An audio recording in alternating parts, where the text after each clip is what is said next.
Chapter 1226. On the rock, Noah looked at the group of adventurers riding their horses at a speed faster than when they came, as if they were running for their lives. His expression did not change much from the beginning to the end. "Lord Noah," Demiurgos said softly, "forgive me for being blunt, but why didn't Lord Noah kill all those inferior humans?" Most of the NPCs in Nazarik's underground tomb nodded in agreement. They had the same idea as Demiurgos. Because of Zacia's matter, Noah had the people of Nazarik's underground tomb completely seal off the surrounding area. Even though it was just a vast grassland, who knew how many monsters from Nazarik's underground tomb were hiding here?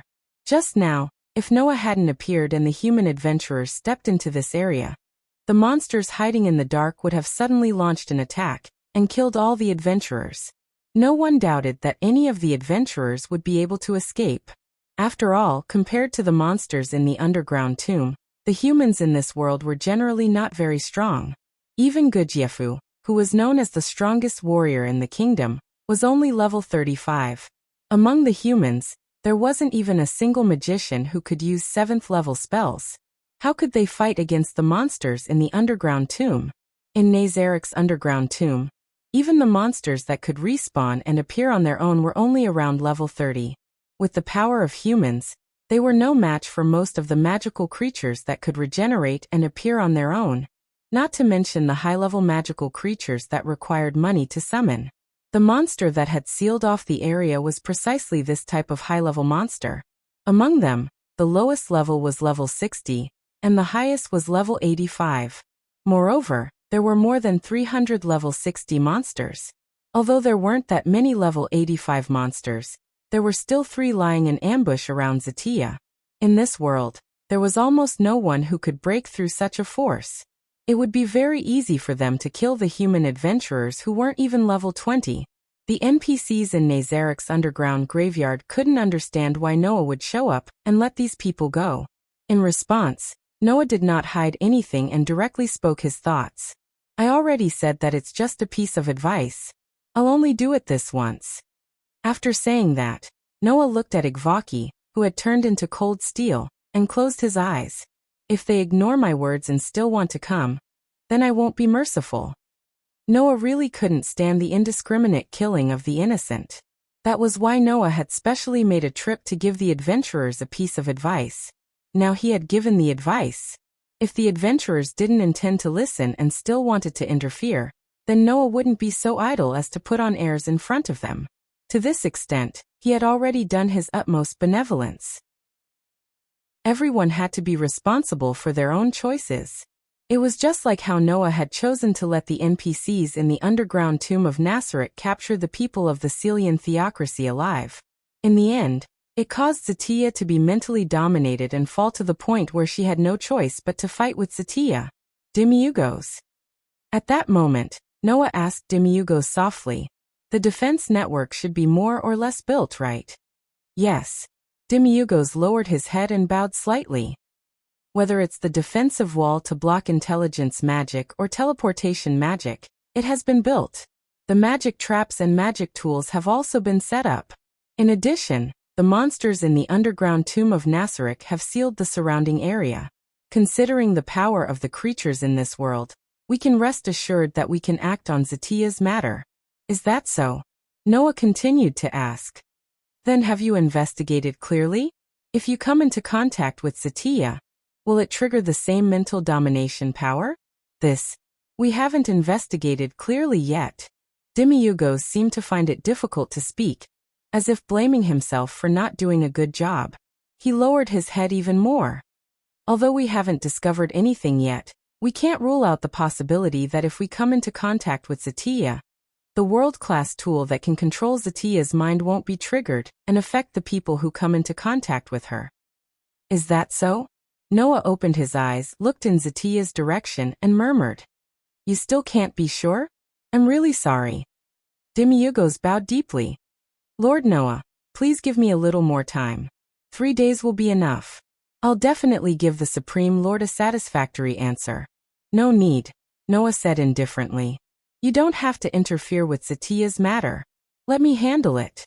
"Wah." Demiurgos' expression changed. It wasn't just Demiurgos. Even the other NPCs in the great underground tomb of Nasarek were shocked. Please wait. Yerbade stepped forward and hurriedly said. That's too dangerous. That's right. Lord Noah. Yada also hurriedly said. We haven't confirmed whether the same mental domination power will affect the people who come into contact with that idiot Zatia, right? That's too dangerous, Malay said timidly. Lord Noah, why don't you reconsider? This subordinate also thinks that it's inappropriate, Seabass said seriously. If Lord Noah is also affected by mental domination, what should we do? There's no reason for the Supreme Lord to personally take the risk, Kasit said in a deep voice. Even if we want to suppress Zatia, we should be the ones to do it. The NPCs in the great underground tomb of Nasarek all voiced their objections. The objections made Noah smile bitterly. I'll tell you the truth. Noah looked at the NPCs in the great underground tomb of Nasarek and said, mental domination is ineffective against me, even if it's the power of a world item. The reason why they were so sure was because Noah had two special characteristics. The first was the curse resistance of the God Slayer.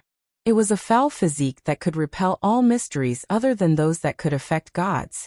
Unless he could control a god, the mind control used on Satya was ineffective on Noah. Even if the mind domination couldn't nullify the curse resistance of the God Slayer, Noah still had the three great constitutions. One of the three great constitutions allowed Noah to be immune to any negative effects. The effects on the mind were also in the same category. To be honest, I'm not afraid of the mind domination of a world item, nor am I afraid that the Syrian theocracy will come out of nowhere. I asked you to make so many arrangements because I'm worried that the Syrian theocracy might still be secretly controlling Zatia and have to be cut off. Another reason is that I don't want to be disturbed. Noah was silent for a while, then he finally said what was on his mind. In addition, I also need some time to reflect on myself for causing Zatia's mind domination. Otherwise, I wouldn't have had to wait until now to deal with Zatia. The NPCs in the great underground tomb of Nasarek fell silent. In fact, everyone present knew that Noah didn't make so many arrangements just for the reasons he said. There was another, most important reason, which was for his subordinates. The mind domination that could work on Zatia would definitely work on the other NPCs in the great underground tomb of Nasarek. In order to prevent the others from falling into the same mind domination, Noah had to make so many arrangements to avoid being schemed against by the Syrian theocracy.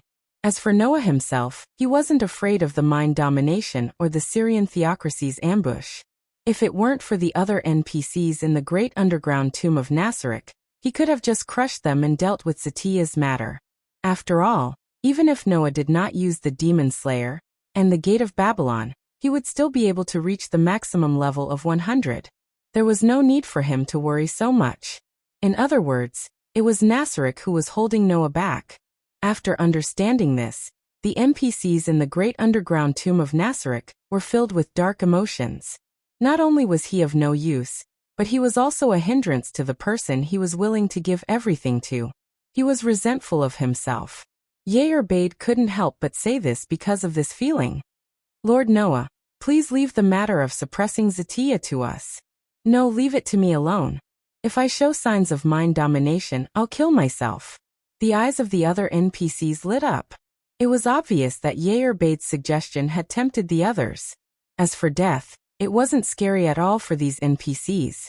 What the NPCs in the great underground tomb of Nasarek were really afraid of was not being able to serve Noah and disappointing Noah. Understanding this, Noah couldn't say anything to reprimand him. However, that didn't mean that Noah would agree. Zatia was under mind domination because of my orders. Noah looked at everyone present. I want to deal with this matter personally. His unquestionable tone made the NPCs unable to refute. Only then did Noah turn his head and look in a certain direction. Zatia was there. Chapter 12:27. Whoosh! A cold breeze blew across the vast plain, causing the clouds in the sky to move with the wind and cover the sun. The ground that was originally illuminated by the sun began to be covered with a layer of shadow. Under such circumstances, the noble princess like Satya was still like a marionette. Her body was hanging down as if she was suspended by an invisible string, without any vitality.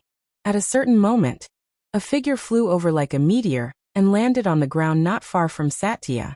Looking up at Satya, who was hanging there like a marionette, Noah's emotions fluctuated slightly. The guilt he felt toward Satya had been suppressed deep in his heart.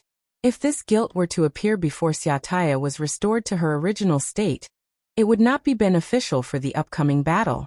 Therefore, Noah's current emotions were purely a lament for a beautiful thing turning into a lifeless object. It had to be said that in terms of appearance, although Satya looked very young and was far from being as mature as Beda, she had an unparalleled charm. Such a beautiful girl had now become a lifeless marionette. Anyone would feel that it was a pity. Noah's emotions were more intense than pure pity. After all, the other party was someone Noah knew. She was someone who was still alive and kicking. Of course Noah understood. As long as he got close to her or launched an attack, that lifeless doll-like girl would instantly turn into a terrifying beast that surpassed any magical creature in this world. Speaking of which, Satya seems to have always wanted me to whip her. Noah bitterly smiled, and then the bitter smile on his face turned into his usual calmness. Although it's not what I want, Satya, I'll satisfy you today. The moment he said that, Noah's pitch-black eyes suddenly turned into a cold silver-white color. An invisible magic power fluctuated. Following the gaze of the pair of ice-cold silver eyes, it was projected onto Satya, whose upper body was hanging down like a marionette. Paji, Paji, Paji. Accompanied by the sound of ice freezing, Satya's petite body gradually turned into the color of steel and was covered by cold steel. Noah's cold refinement had the ability to change the strength of the effect depending on the enemy's strength and level. If it was a small character like Igvaki who had not even reached level 20, it would take less than 3 seconds to turn him into steel. However, as a level 100 existence, Satya could not compare to Igvaki at all. Therefore, when Noah's cold smelting took effect on Satya's body, even after 3 seconds, it could only temper Satya's ankles. In that instant, a dense evil aura, murderous aura, and bloody aura surged out from Satya's body as she hung there like a marionette. Then Noah saw it. Satya, whose upper body was hanging down like a marionette without a trace of vitality, suddenly raised her head. Her pair of empty scarlet eyes quickly emitted a red light, and her coquettish little mouth cracked open as she suddenly burst into laughter. Ha ha ha ha ha. Amidst the pleasant laughter that sounded like silver bells, a pair of bat-like wings suddenly spread out from Satya's back and flapped abruptly. Boom! The charred ground where Satya was standing suddenly exploded. Just like that, the true ancestor of the vampires shot out like an arrow off the line. Riding the wind, she flapped her wings and shot toward Noah with an excited and ferocious smile on her beautiful face. In her hand, a ray of light suddenly bloomed and transformed into a strangely shaped spear that reminded one of the huge pipettes used in chemistry class. It was the only artifact that Satya possessed, the pipette. It was an artifact that could absorb damage to the opponent and use it to recover physical strength and injuries. Ha ha ha ha ha. Amidst a burst of delightful laughter, Zaisha arrived in front of Noah. Under Noah's calm gaze, a bloodthirsty expression appeared on her pretty face as she fiercely stabbed the pike in her hand at Noah. Bang! It was just a simple stab, but a violent shockwave spread out with the pike in Zaisha's hand as the center, setting off a shocking sandstorm that enveloped Noah's entire body. Ahahaha. On the other hand, Zaisha seemed to have completely fallen into a frenzy. While letting out delightful laughter, she repeatedly thrusted the pike in her hand into the thick sand and wind that was stirred up by the shockwave. Immediately, a series of muffled explosive sounds reverberated within the dense sand and dust, causing the atmosphere to wail. The ground also trembled, rolling up a terrifying tornado-like air wave. That scene, in the eyes of the third party, was simply violent to the extreme. However, Zaisha did not show any signs of stopping. She continued to let out delightful laughter as she repeatedly stabbed the pike in her hand, setting off waves of sandstorm that swept in all directions. Lord Noah. In the great underground tomb of Nasarek, a group of NPCs who had returned to the stronghold and used intelligence magic to monitor the battle stood up from their seats one after another. Among them, Yair-Bel's delicate body even swayed due to her overly violent movements. She looked like she would faint at any moment. At this moment, a projection-like screen appeared in front of the NPCs in the great underground tomb of Nasarek. On the screen, Zaisha laughed maniacally as she repeatedly stabbed the pike in her hand, setting off waves of shocking sandstorm that caused the ground to tremble. The violent scene was presented before everyone's eyes. Sure enough, we shouldn't have let Lord Noah fight alone. Demiurgos no longer had his usual calmness. Instead, there was only endless anxiety on his face. We have to provide support as soon as possible. Wait, Demiurgos. Yair-Bel's pretty face also had a wavering expression, but she was not as anxious as Demiurgos. She stopped Demiurgos, who was about to leave. That lord won't be in trouble because of an attack of this level. Calm down. But Demiurgos still could not hide the anxiety on his face. Instead, it was Cositas who stared at the scene on the screen and suddenly spoke. Lord Noah isn't injured at all, right? Hearing this, everyone, including Yair-Bel and Demiurgos, looked at Cositas. Look carefully, said Cositas, with an accent that seemed to be superimposed on each other. Although Zaisha's attack frequency is very high, the pike's ability has not been used even once. After Cositas said this, the other NPCs also noticed this.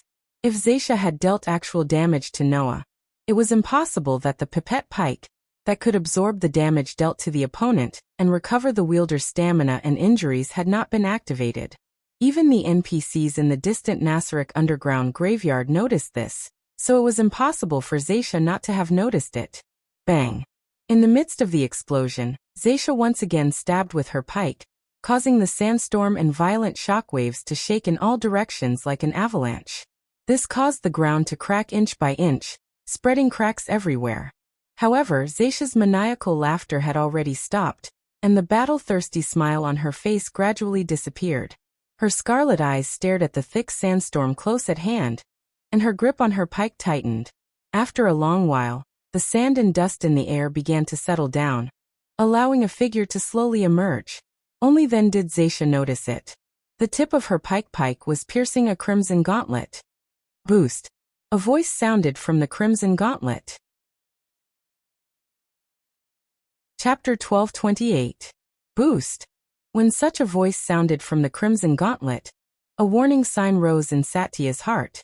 At Satya's level, intuition, which was similar to a sixth sense, was more trustworthy than what she saw with her eyes. Therefore, the moment an inexplicable warning rose in her heart, Satya did not think twice and directly raised the pike in her hand to block in front of her. The next moment, a bright vortex of air emerged from the fist wrapped in the crimson gauntlet. At the same time, the arm covered by the crimson gauntlet suddenly clenched into a fist and punched heavily at Satya in front of her. Wherever the fist passed, a sonic boom sounded in the space. The momentum was extremely terrifying. Such a punch directly cut through the space and fiercely landed on the pike that Satya had raised in time to block in front of her. Boom! A loud muffled sound that caused people's eardrums to sting and their heads to go blank resounded in the sky above the plains. The astonishing impact turned into a substantial force that surged on the ground like a tide. At the center of the astonishing force, Satya only felt an extremely terrifying force feedback from the pike in her hand, causing her hand holding the pike to go numb. She was sent flying by the unparalleled force. Go! Satya inevitably let out a soft groan. It took her a lot of effort to adjust her body in the air and land on the ground. Even so, the tremendous force acting on Satya's body still caused the vampire's feet to rub against the ground, plowing 2 gullies in the ground. When she came to a stop, the soles of her feet in the gullies emitted a sizzling sound, and light smoke rose from them. Satya's steel-like feet helped her instead, preventing her from feeling the pain caused by the violent friction. But even so, Satya still raised her head with a solemn expression and looked ahead. There, the thick sand and dust that filled the space had been blown away by the impact of the shocking punch just now. Then, Noah's figure appeared in front of Satya without any injuries, just like before. His expression was calm from beginning to end. However, in the hands of the calm Noah, there was a crimson gauntlet that could not be ignored no matter what.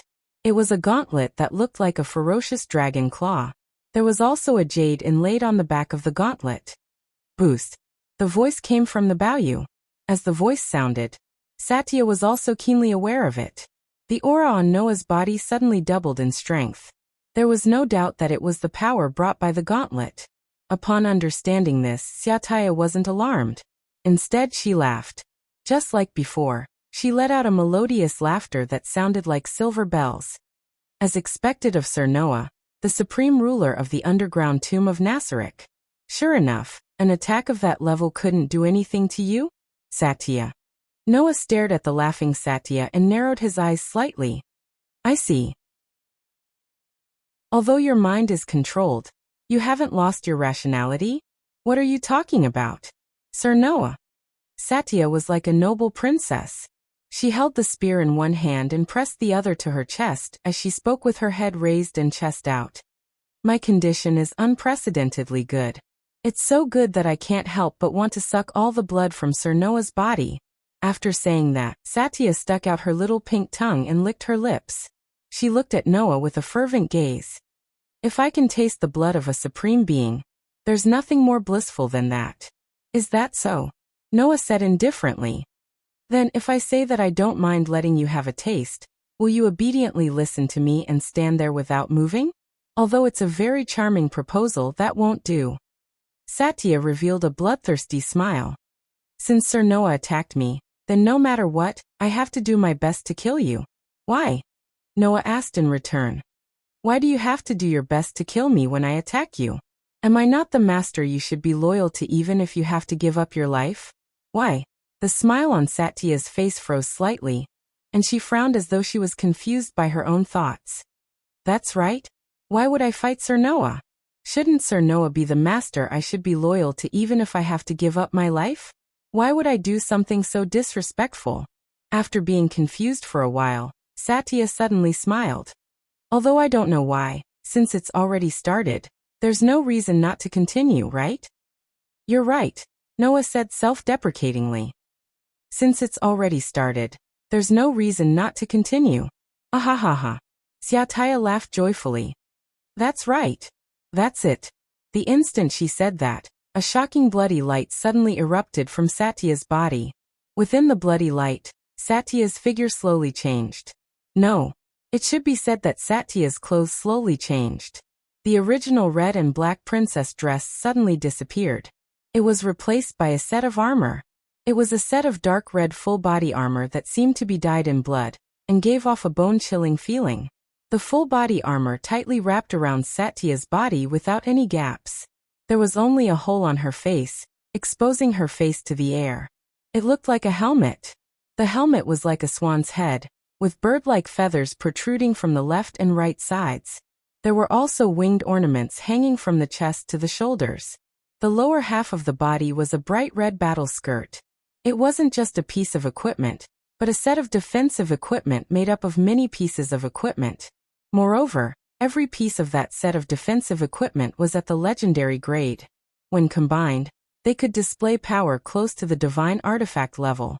Now that she was fully geared in legendary equipment, she looked like a bona fide Valkyrie. Her originally noble image had transformed into an extremely dignified one. Those who knew Satya would definitely understand. With this set of defensive equipment, the guardian with the strongest one-on-one combat ability in Nazarek's underground tomb would truly display her strength.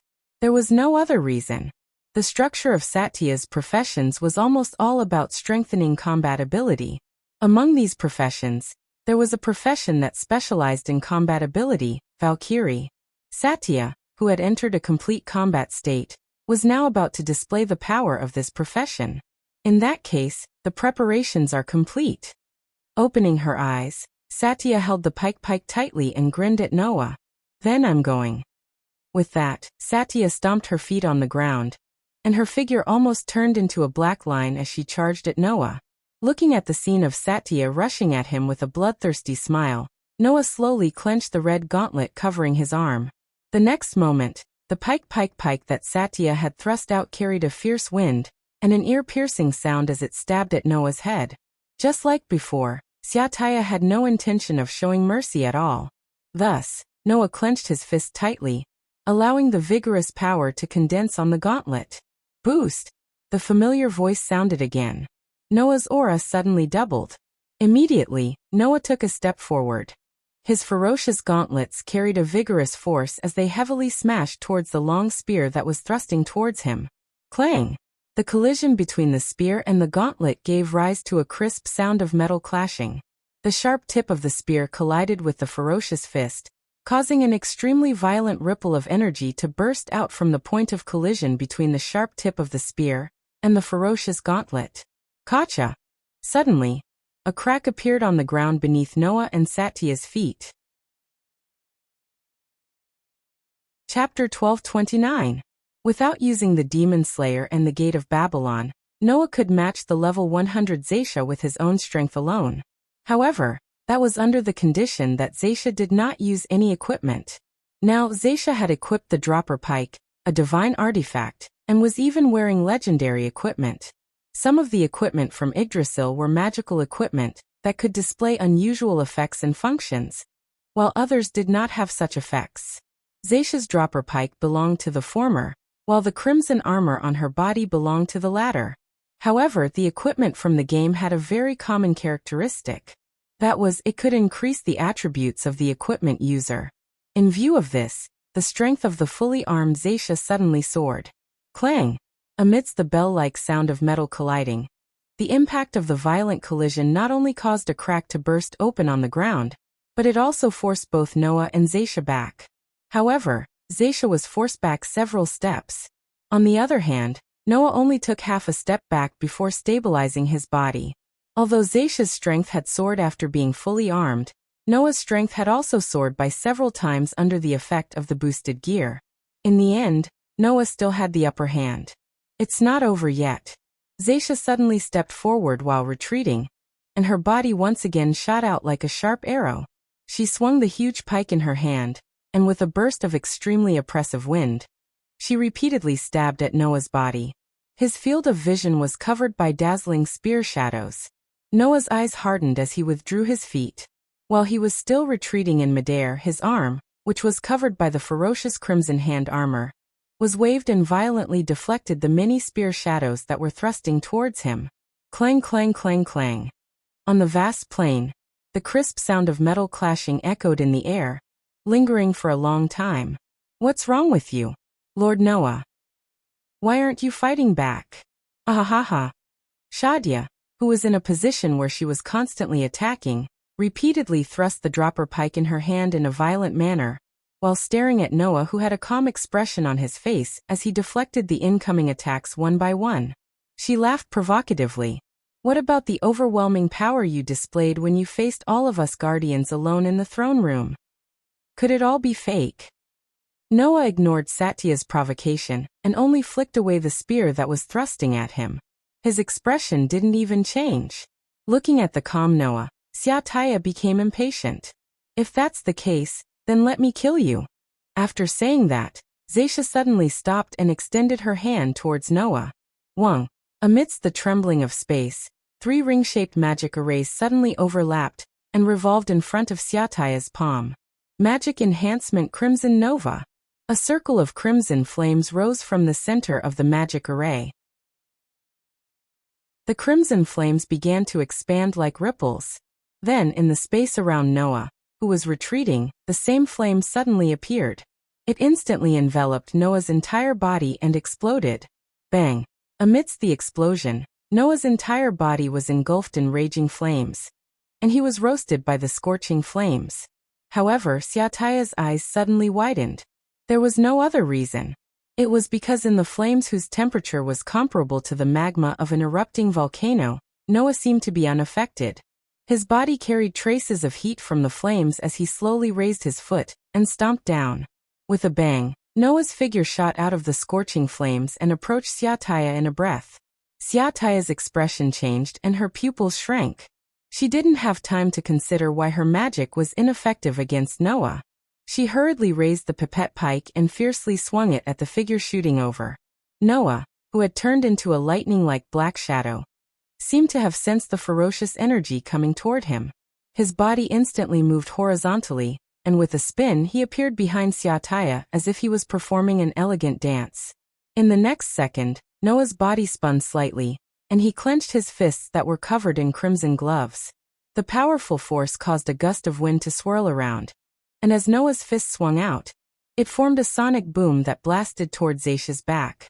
Sensing the terrifying energy coming from behind, Xiaotaya's expression changed again, and again as she screamed, "Impure impact shield!" Blood-like crimson energy ripples suddenly spread out from Xiaotaya's body, and turned into a barrier that protected Xiaotaya inside. Bang! With a muffled boom, Noah's terrifying punch smashed into the energy barrier. The resulting shockwave turned into waves of wind that spread out in all directions. Immediately after, a cracking sound rang out from the energy barrier. It was the sound of the energy barrier protecting Xiaotaya inside cracking. What? Xiaotaya was shocked. My impure impact shield actually cracked? On the other side, Noah's brows furrowed slightly. It didn't shatter? Muttering those words, Noah's figure once again spun around. Relying on his LV4 and SSS rank, agility and dexterity, he was like a phantom that constantly flashed around Shadia's body. While he was dodging, Noah's fists, which contained a terrifying strength chi, continuously blasted out, one after another, hitting the impure impact shield that protected Xiaotaya. Under Noah's almost non-stop attack, a series of muffled bang bang bang sounds continuously shook the energy barrier around Xiaotaya without any interruption. Every time a muffled sound shook, the energy barrier around Xiaotaya would crack with a crack sound. Under such circumstances, Xiaotaya really didn't dare to believe it. If she was directly hit by such a punch, even if she was wearing legendary-grade equipment, she would definitely be injured. After all, Xiaotaya's impure impact shield was not a magic spell, but a special skill. This special skill could be used for both defense and attack. When used for defense, its defensive power was enough to surpass level 10 magic. When used for attack, its offensive power was enough to surpass Xiaotaya's pipette pike. Such a powerful special skill could only be used twice a day by Xiaotaya.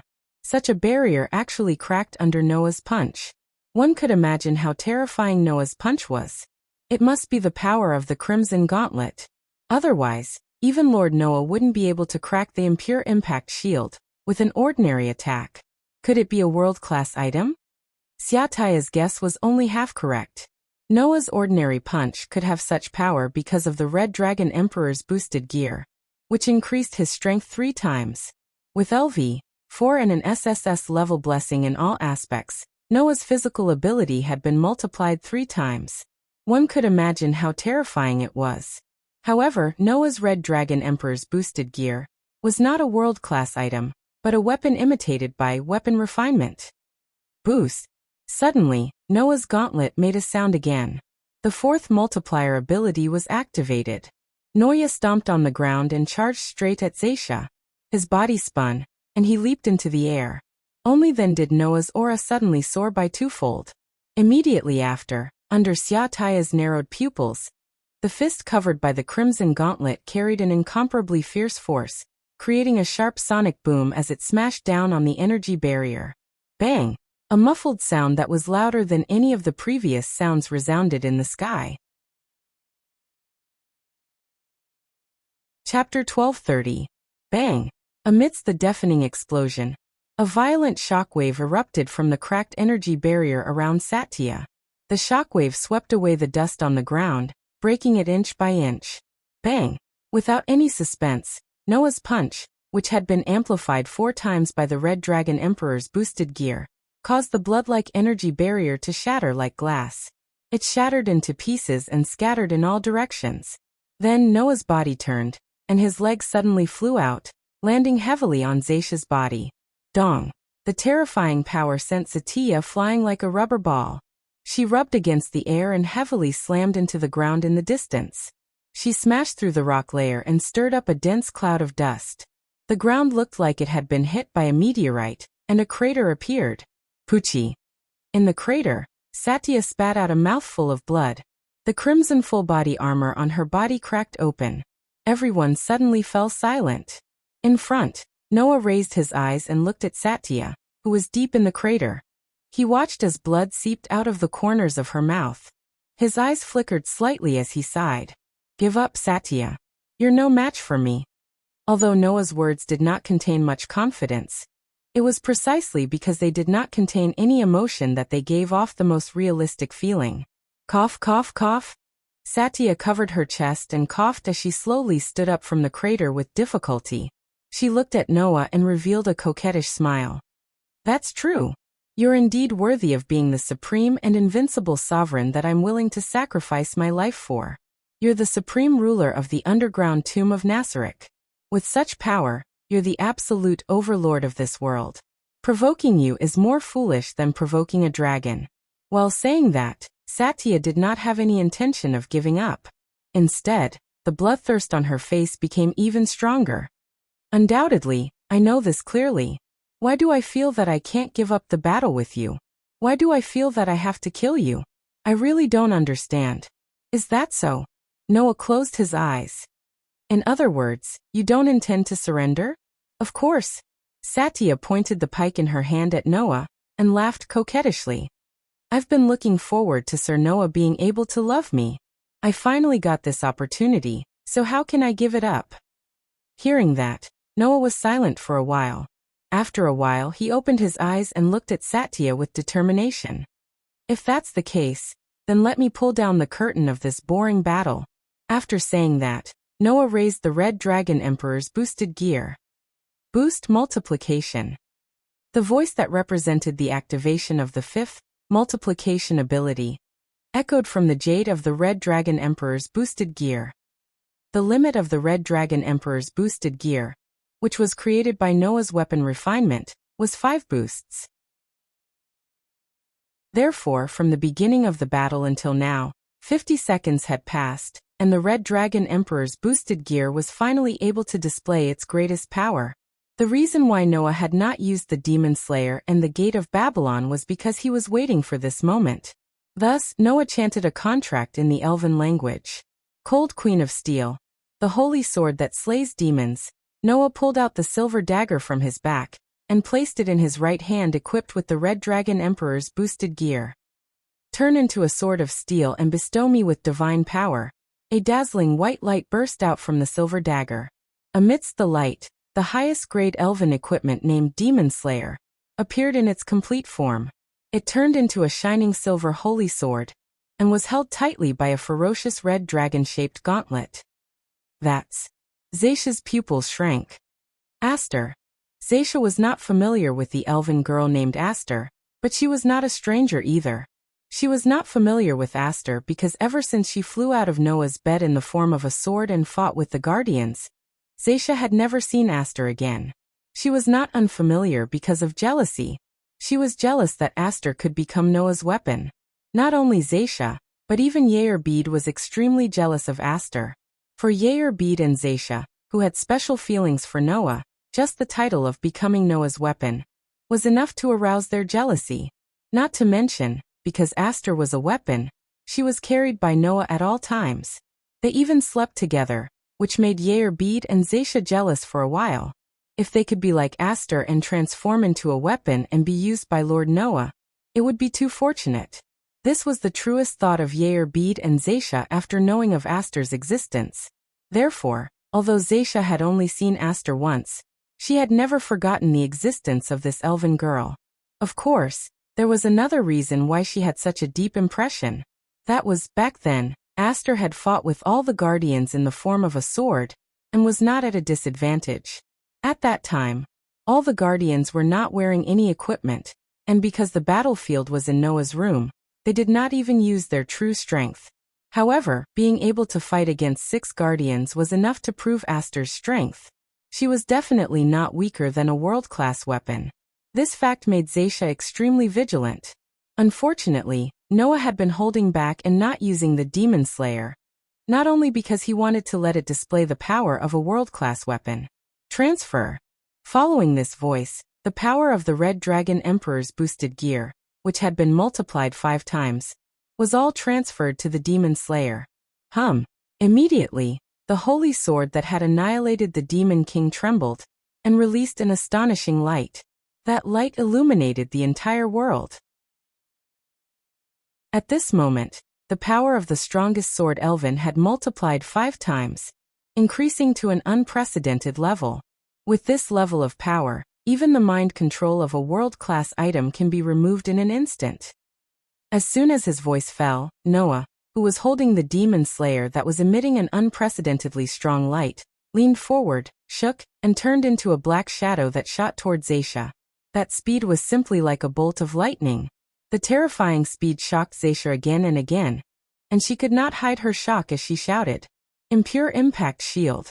A blood-red energy barrier shook out from Zaisha's body and covered her. Absolute sword skill initial form purple lightning. The lightning-like thrust landed on the energy barrier. Bang! It couldn't even hold on for a second before the energy barrier suddenly exploded. Wah!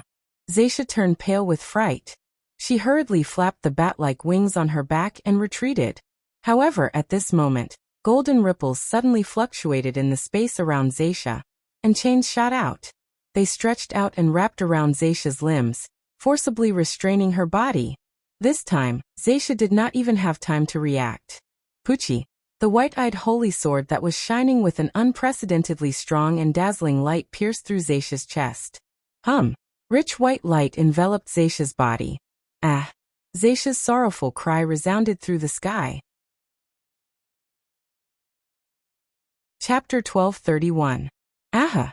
Shadia, who was clad in a crimson armor, was enveloped by the dazzling white radiance of the demon slayer. She wailed in agony as though she had been struck by lightning. She looked as though she had also been purified by the demon slayer. Wisps of black aura emanated from her body. Noah, who was holding the demon slayer tightly, maintained the posture of piercing through Satya's chest with the elven device in his hand. He looked up at Satya, who was crying out in pain in the white light as though she had been struck by lightning. He gritted his teeth, and the divine power in his body intensified as he poured it into the silver holy sword in his hand. Clang! After the demon slayer was strengthened by the Red Dragon Emperor's boosted gear 5 times in a row, in addition to the massive amount of divine power, the white radiance emanating from it was so dazzling that it burned one's eyes. Under this situation, Shadia, who was enveloped by the dazzling white radiance of the demon slayer, as though she had been struck by lightning, released wisps of black aura from her body, and her wails became even more intense. From a distance, it was as though a white sun had appeared on the vast plain, dazzling and resplendent. The dazzling white radiance gushed out like a tide and enveloped the entire space. At that moment, the monsters that were lying in ambush in the plain and sealed off Shadia's surroundings in accordance with Noah's orders were drowned by the dazzling white radiance. These demonic creatures also involuntarily appeared from the darkness and let out beast-like cries. There was nothing they could do about it. After all, the demon slayer had a curse resistance that could break all curses. It was simply the natural enemy of these monsters who had negative energy that was completely opposite to their life force.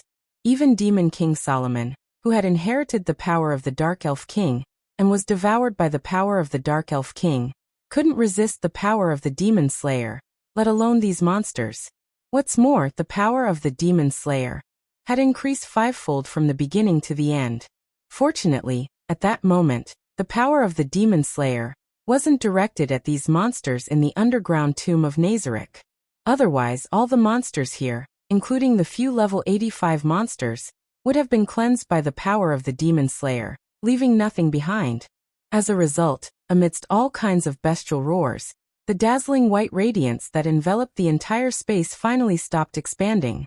After an unknown amount of time, the white radiance that enveloped the entire vast plain gradually dimmed. Immediately, the monsters whose negative energy was surging due to the power of the Demon Slayer looked at the center of the dim white radiance with lingering fear.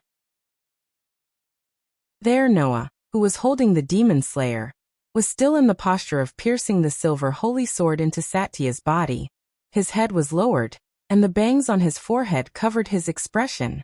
On the other hand, Zaisha also lowered her head and returned to her marionette-like state. With a trembling sound, The huge thorny spear in Satya's hand, and the crimson full-body armor on her body seemed to have turned into a mirage and disappeared in a flash. Bang! On Noah's right hand that was holding the demon slayer, the Longinus, which was called the Red Dragon Emperor's boosted gear, also shattered into pieces like glass and disappeared with a shattering sound. Ugh! Satya let out a muffled groan.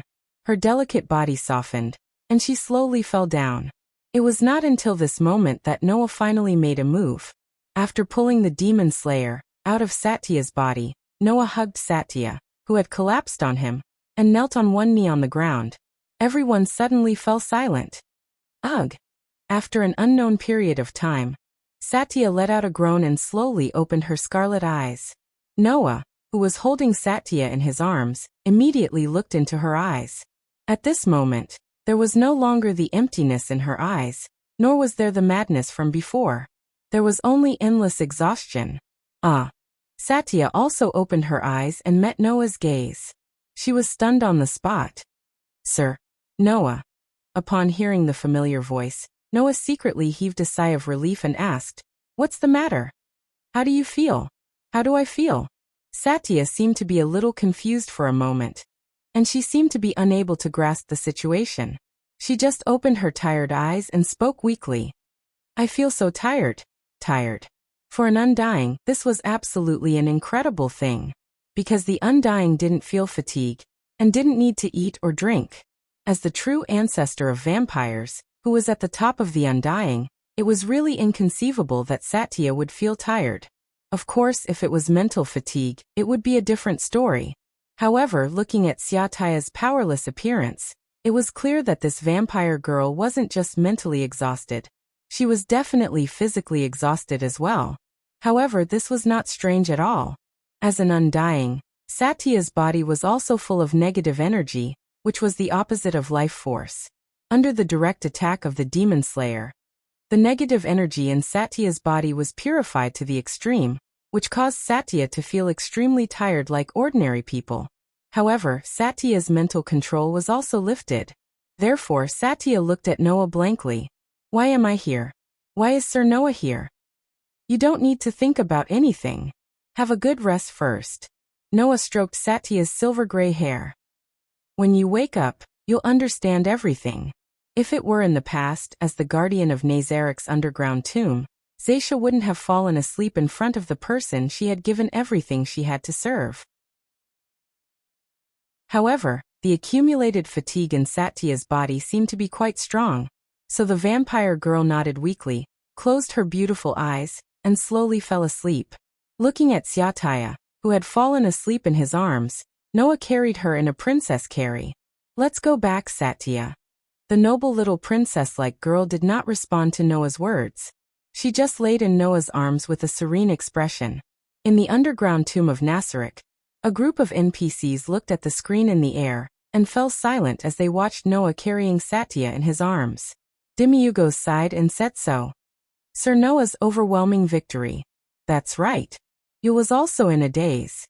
Even Satya, who is the strongest in one-on-one combat among the Guardians, was not a match for Sir Noah even when she was fully armed. 50 seconds. Cosita spat out white gas. Sir Noah defeated Satya in such a short amount of time. Really? Marley was a little depressed. Too strong.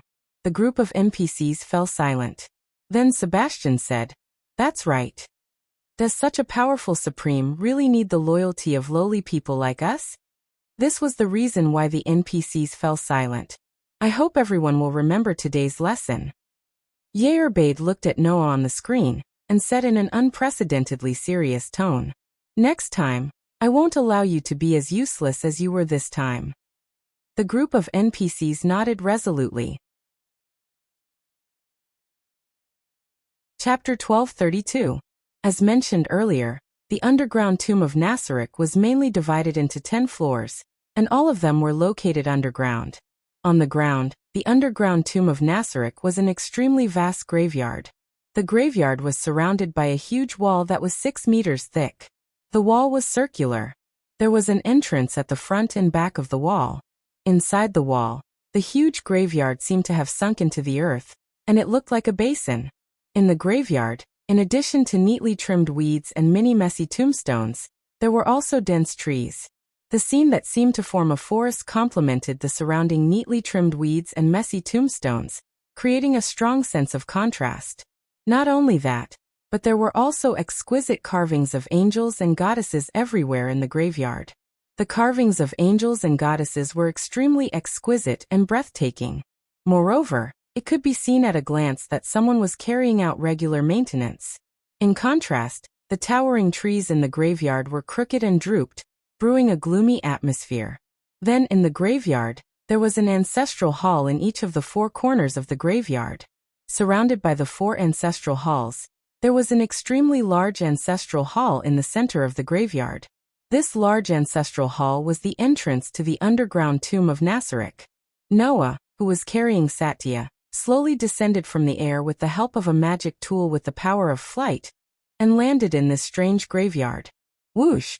Almost immediately, monsters of different shapes and sizes flashed out from the shadows around the graveyard, their bodies surging with an evil aura.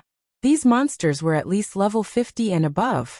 Therefore, once an outsider stepped into the graveyard, these monsters of at least level 50 and above would instantly appear and take down any outsider. However, when they saw the full appearance of the newcomer, the demonic creatures that were surging with evil aura all paused for a moment. Then they knelt or prostrated themselves in unison, offering Noah their vassal. Noah ignored the monsters around him. He only carried the sleeping Satya and walked towards the central ancestral hall.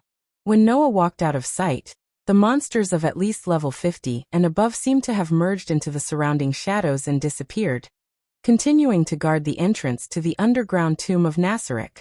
Not long after, Noah, who was carrying Satya, stepped onto the steps of the ancestral hall. Lord Noah. At the entrance of the ancestral hall, Yach, Mayor Cosette, Demiugos Sebastian, and a group of combat maids were all present. They bowed in the direction of Noah. Welcome back. Noah nodded casually and then looked at Ya, Urbeda. Although judging from the situation, Satya should be fine, let me confirm it for the time being. Yes, Lord Noah, Yach reported as he stepped forward and lowered his head. I have just confirmed the list of NPCs in the throne room's management system. Satya's name has indeed returned to its original white color. It is no longer red-black, which was hostile when she was in the state of mind. Based on this, Satya's problem should be resolved. That's good. Noah's expression softened slightly. That is true, but it is also true that Satya was hostile to the Supreme One. Yerbade looked at Noah, and his eyes, which were glowing with golden light, flickered slightly. Lord Noah, shouldn't we punish Satya? Noah furrowed his brows when he heard Yerbade's words. He raised his head and looked at the NPCs in the great underground tomb of Nasarek. Only then did Noah notice that these NPCs who were loyal to him seemed to have changed. The change here wasn't in their appearance, but in their atmosphere. In the past, when these NPCs faced Noah, they would have an atmosphere of respect and worship. Now not only did the reverence and worship become even more intense, there was also a trace of a different feeling mixed in. It was a feeling that came after they gained tenacious determination and strong willpower. It seemed that during the battle between Noah and Satya, these NPCs in the underground tomb of Nasarek had gained some benefits. Please forgive me for interfering with Lord Noah's decision. Under Noah's gaze, Yach said so. For a force, the distinction between reward and punishment is the most important issue. It is also common sense in the world. Even if Satya was disrespectful to Lord Noah involuntarily, a mistake is a mistake. If there is no punishment, the subordinates won't take it as a warning. Who knows, when the same thing happens again, the others will use this as an excuse to weaken their willpower. The success rate of mind domination was also related to the strength of an individual's willpower. If one's willpower was strong, then even if they were under mind domination, they would be able to resist it. Take Satya for example. Even when her mind was under control, she could still rely on her tenacious willpower to resist and counterattack the caster. This resulted in the enemy being unable to give orders to Satya, and could only make the helpless decision of abandoning her. Knowing that they will be punished for making such a mistake, even if they are under mind domination, In order to not be punished, everyone will resist, so that the situation won't become too unfavorable. Demiurgos continued Yacha's words. As such, this subordinate also believes that Lord Noah should give Satya an appropriate punishment as a warning. It's not just this incident, Seabass said in a deep voice. In the future, no matter what happens that will implicate the Supreme Sovereign, we hope that Lord Noah can give us the harshest punishment. Immediately Yach, Mayor Cositas, and the other NPCs in the underground tomb of Nasrik all nodded. Hearing this, Noah finally understood. Yach and the others suggested that Noah punish Satya not only because of the so-called fair rewards and punishments, but also because they wanted to express their determination. They were determined not to cause trouble for Noah and drag him down. Moreover, if I am under mind domination and betray Lord Noah, then even if Lord Noah forgives me, I won't forgive myself. Yach revealed a sincere and gentle smile. I'm sure Satya will feel the same way, right? If it is someone who is loyal to Lord Noah, then under such circumstances, there is no one who would not feel guilty, Demiurgos said. This subordinate believes that if Lord Noah punishes Satya, then the guilt in her heart will disappear. On the contrary, if Lord Noah doesn't punish Satya, then the guilt in her heart will definitely haunt her, right? This was indeed true. After all, punishment also meant forgiveness. No matter what mistakes one made, after being punished, it was as good as written off. In this place, even if it was for Satya's sake, Chen Zhao had to follow Yach and the others' suggestions. Even though he knew this, Noah's frown deepened. The reason was simple. Noah was partly responsible for Satya's mind domination. Punish Satya? If that was the case, what would Noah do about the guilt in his heart? Noah, who felt a headache coming on, could only sigh and look at Yach. Let me think about it first. In any case, Satya hasn't woken up yet. When she wakes up, tell her to come find me. Understood. Yach and the others immediately lowered their heads. Seeing this, Noah walked past Yair Bedard and the others and walked into the large underground tomb in Nasrik. The NPCs in the great underground tomb of Nasrik hurriedly followed. At this moment, Noah suddenly spoke. Demiurgos, think of a way to find out the location of the capital of the Si Lien cult. Yes. Demiurgos was startled at first, but he quickly responded after reacting. May I know what Lord Noah plans to do? Isn't that obvious? Noah continued to walk forward without looking back. As he walked, he spoke faintly. You came to my territory to do as you please. Out of etiquette, I should also pay you a visit. Chapter 1233. On the day that the battle between Noah and Zaisha ended, a small change was also taking place in Yelantir. Recalling the huge commotion that he had heard when he sneaked into Yelantir, a person wearing a black robe whose figure seemed to have blended into the moonlight slightly lifted his face that was covered by the hood of the black robe. He opened his mouth and revealed a crazy and sinister smile. Seems like that side is more interesting. These words rang out softly from under the hoodie. From the voice, it was easy to recognize that the other party was a woman. The woman in the black robe was immersed in her own world. No one knew what she thought of, but she kept laughing creepily as she walked forward. Upon closer inspection, the place where the black-robed person was actually a huge cemetery. This graveyard belonged to Yelantir. Moreover, it was a huge cemetery with an outer city wall that occupied almost half of the western area of Yelantir. Presumably, even compared to the other countries, the scale of this cemetery was very large, right? This was a scale that appeared to suppress the birth of the undead. The undead were a race that was born from death. Therefore, as long as there was a place where the living were dying, it was possible for the undead to be born. According to research, people had discovered that the probability of the dead who died an unnatural death, or had no one to mourn, was quite high. Therefore, in places like battlefields and ruins, the undead would often appear. Yelantir's location bordered the borders of the kingdom, empire, and theocracy. Not to mention the theocracy for the time being, because the kingdom and empire were at war all year round. This city that bordered the borders of the two countries was extremely special.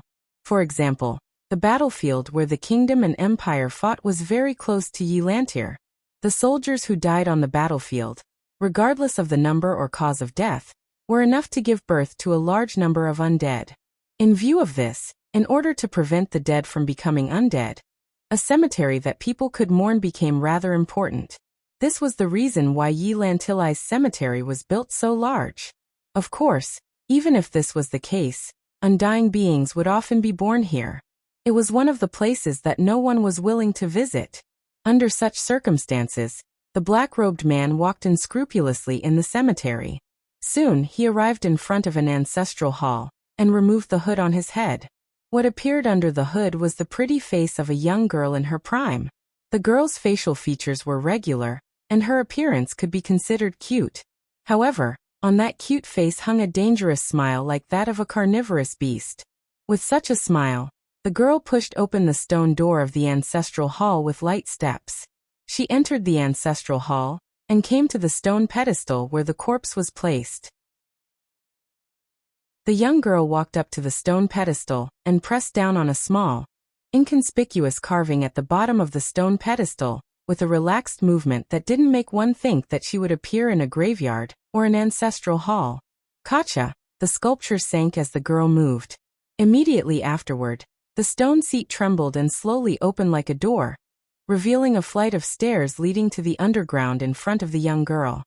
Hee hee, the girl giggled as if she found it interesting. Moreover, she didn't hesitate to walk down the gloomy underground stairs that would make ordinary girls shrink back. She arrived at an extremely vast empty space. The walls and floor were made of artificially treated earth. It was unknown if there was wind, but the air was quite fresh.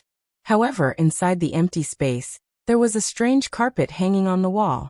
Moreover, there was a candlestick that seemed to be dyed red with blood. The candles inside were lit and emitted a faint flame. The swaying candlelight made the girl's shadow stretch on the walls and floor. The girl walked with clear steps and arrived at the bottom of the empty space. Looking around, the girl's gaze stopped at a place after a while. Her giggling voice echoed in the surroundings without any concealment. Tisk! The girl's unpleasant giggling attracted a speechless sound that contained displeasure. That was the sound of someone being easily discovered. Moreover, it was the sound of someone being easily discovered by someone they hated.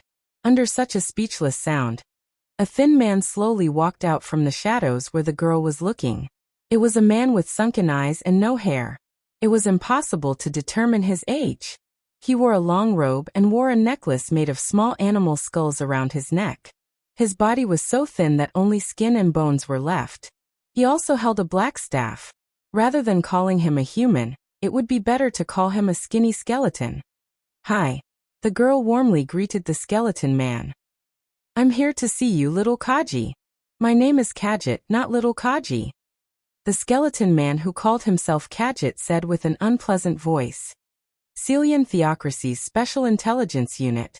Dark Scriptures Clementine. What are you doing here? I'm no longer a member of the Dark Scripture. The girl named Clementine said with a frivolous tone. I'm here to tell you a piece of good news, little Kaji. A piece of good news that will be of great help to your goal. Hearing this, Kadget narrowed his eyes. Kadget was a magic chanter that specialized in the study of the undead. That was why Kadget stayed in this kind of place. Of course, the reason why Kadget stayed here wasn't as simple as just researching the undying. He wanted to create an undying that wouldn't tire, didn't need to eat or drink, and had an immortal life. Usually, in places where the undead gathered, there would be powerful undead. If there were powerful undead gathered, then there would be even more powerful undead. Using this characteristic, in theory, as long as there were enough undead, then in the end, there would definitely be a terrifying undead king that was strong enough to make all the races in the world despair. Kadget's goal was to turn Yilantir into a ghost town. By collecting the negative energy in the ghost town, he could create a large number of undead, and even make himself an undead existence. The girl named Clementine clearly knew Kadget's goal. That was why she said that. Did you know? Clementine giggled. It said that recently, the Adventurers Guild discovered a super, powerful undying being, and sent out 3 teams of secret silver-ranked adventurers as leaders. A total of more than 200 Adventurers Guild members went on a crusade against the undying being. In the end, those people ran back scared witless today, causing Yi Lantir to almost fall into chaos. Hearing this, Kadget's eyes flashed as he stared closely at Clementine. Is what you said true? It's true, it's true. Of course it's true, Clementine said with a tone that made people feel like she was joking. Also, it's said that the super powerful undead seems to be a servant that someone summoned with summoning magic. Oh, Kadget asked with interest. Then what rank of undead summoning magic did that person use? 3rd rank? Or 4th rank? Little Kadget, you've become stupid. The smile on Clementine's face gradually became uninteresting as she said exaggeratedly. That's a magic chanter that could force back more than 200 adventurers led by 3 teams of mithril rank adventurers. Just a servant alone made the Adventurers Guild feel like they're facing a great enemy. It even turned the leader of one of the mithril rank adventurers into a steel statue in an instant. How could it only be a 3rd or 4th rank trash? The corners of Kadget's eyes twitched slightly. There was no other reason. The highest rank of undead summoning magic that Kadget used was only a 3rd rank magic. Hey little Kadget, don't you want to meet that person? Clementine invited as if she had good intentions. Perhaps you can obtain the secret to summoning such a powerful undead from him. It's very likely that he's like you, only able to use low-rank summoning magic, but can use precious magical tools to increase the power of his summoning magic. Perhaps that's how he can summon such a powerful undead? What she meant was for Kadget to snatch it from him. Is that so? Kadget rolled his eyes and sneered at Clementine. But, what's in it for you? Do you even need to ask? Clementine smiled cheerfully. Of course it's interesting. Chapter 1234. If someone thought that the underground tomb of Nasric was gloomy because it was underground, then they were completely wrong. Indeed, in the great catacombs beneath Nasric, there were dark places. After all, the underground tomb of Nasric was made up of 10 underground spaces. Among them, the 1st, 2nd, and 3rd floors of the underground tomb of Nasric were in the form of tombs. The 4th floor was an underground lake. The 5th floor was an ice river. The 6th floor was a jungle. The 7th floor was magma. The 8th floor was a wilderness. To say that the first 8 floors of the underground tomb of Nasric were gloomy was to underestimate the stronghold of a powerful guild that could do anything in the game. However, this was only true for the first 8 floors of the underground tomb of Nasric. The 9th floor of the Nasric catacombs was as solemn and sacred as a chalk castle. Every room was a standard royal suite. It couldn't be any more luxurious. Compared to the first 8 floors, it was like a place of heaven. Naturally, such a place wouldn't be gloomy. The rainbow-colored crystal lamp hanging from the ceiling emitted light that was extremely gentle and beautiful. That was the light from a magic tool called perpetual light. Just like the name of the magic item, as long as there was enough magic, this light would never be extinguished. With such a magic item as a light source, even if the 9th floor of the underground tomb of Nasric wanted to be gloomy, it wouldn't be gloomy. It was likely that anyone walking in the hallway would be moved by the beauty of this place. This was especially true for the people in the great underground tomb of Nasric. There was no one who would not be moved when they walked on this floor that was originally occupied by the creators. Therefore, for the people in the underground tomb of Nasric, who were willing to give up everything to be loyal to the Supreme Sovereign, all the scenes and decorations here were worth loving. Every time they walked on this floor, everyone in the underground tomb of Nasric would feel happy and reaffirm their loyalty to the creators. If someone didn't like the scenery here, then they weren't loyal enough to the Supreme Sovereign, or they had disloyal thoughts. That was the unanimous thought of everyone in the great tomb under Nasric. Even Xiataya thought the same. However, this time, Zaisha did not feel happy at all. Instead, she felt unusually heavy. It wasn't just her mood. Even her footsteps were unbelievably heavy. Her beautiful face was filled with gloom. There was even a faint trace of despair on her face. What should I do? When Xiataya woke up from her dream and recalled everything that had happened, she almost fainted.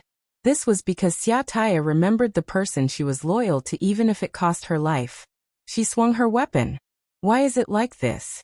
Xiataya covered her face and was on the verge of crying. That must be a dream, right?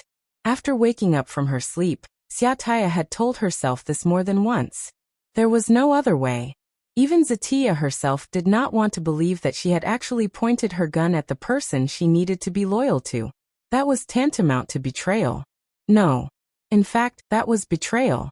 Even though Zatia was under mental control at that time, it was just like what Yair Bade said. A mistake was a mistake, and a betrayal was a betrayal. Even if she had no choice, it was the truth. Zatia could not forgive herself for that.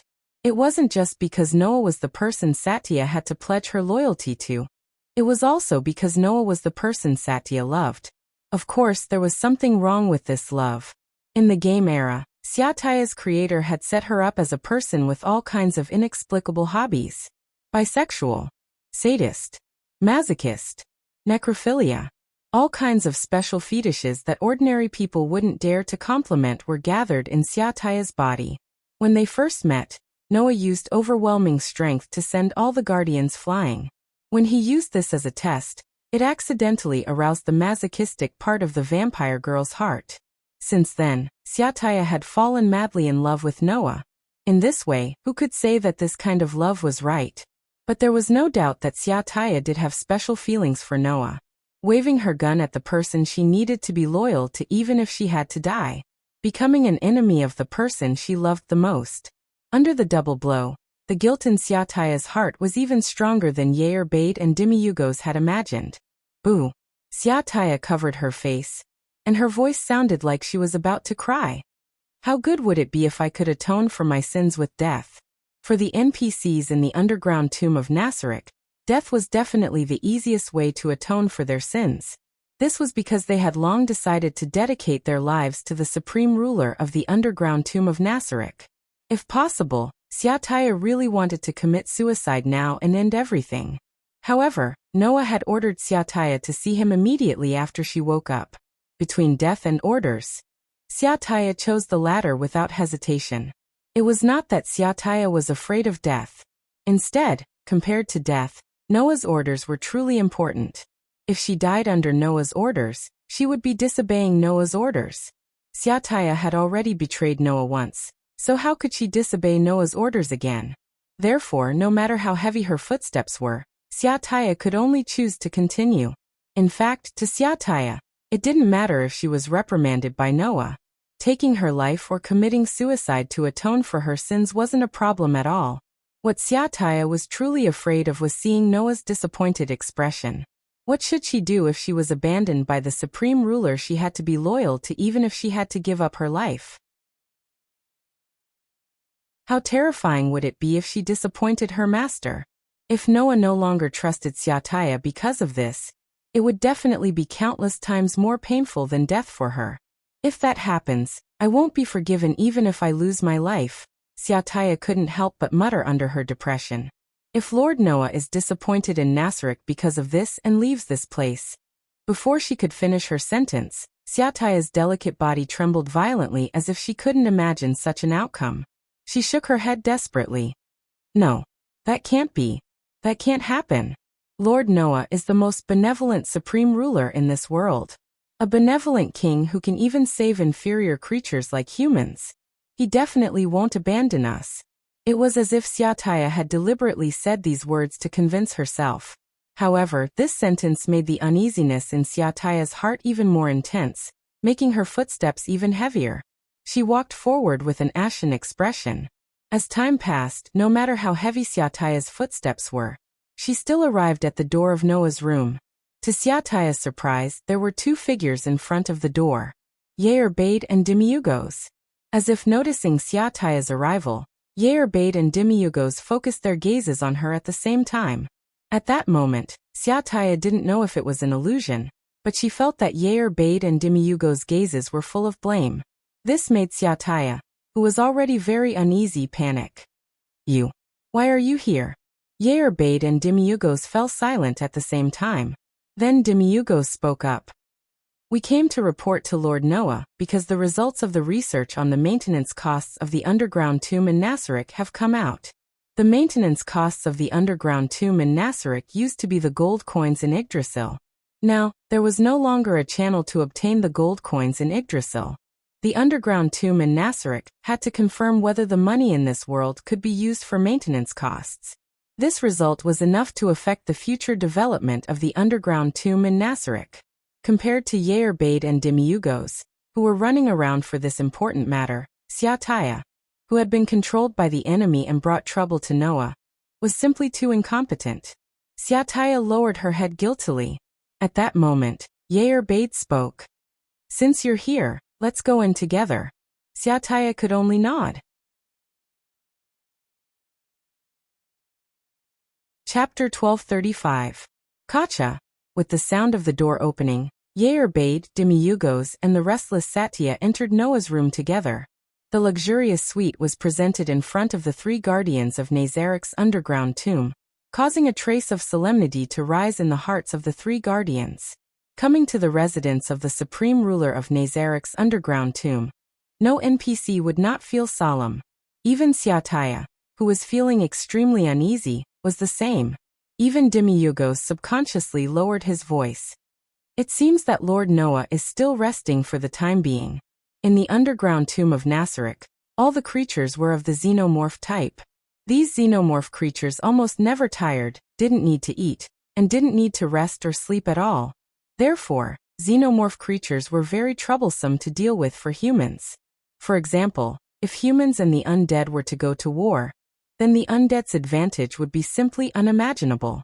Can you imagine, when you are exhausted from fighting on the battlefield, the lowest level skeleton is still waving its sword vigorously from start to finish? Can you imagine, when you haven't slept for 3 days and 3 nights, when you're really sleepy, the lowest level skeleton is still charging? Can you imagine, when your body urgently needs to replenish its food and recover its physical strength, the scene of the lowest level skeleton still relentlessly launching attacks? For humans, fatigue, sleep, and food were indispensable. However, the lowly undead didn't have such problems. Therefore, if humans and the undead were to go to war, the undead army could continuously fight a war of attrition.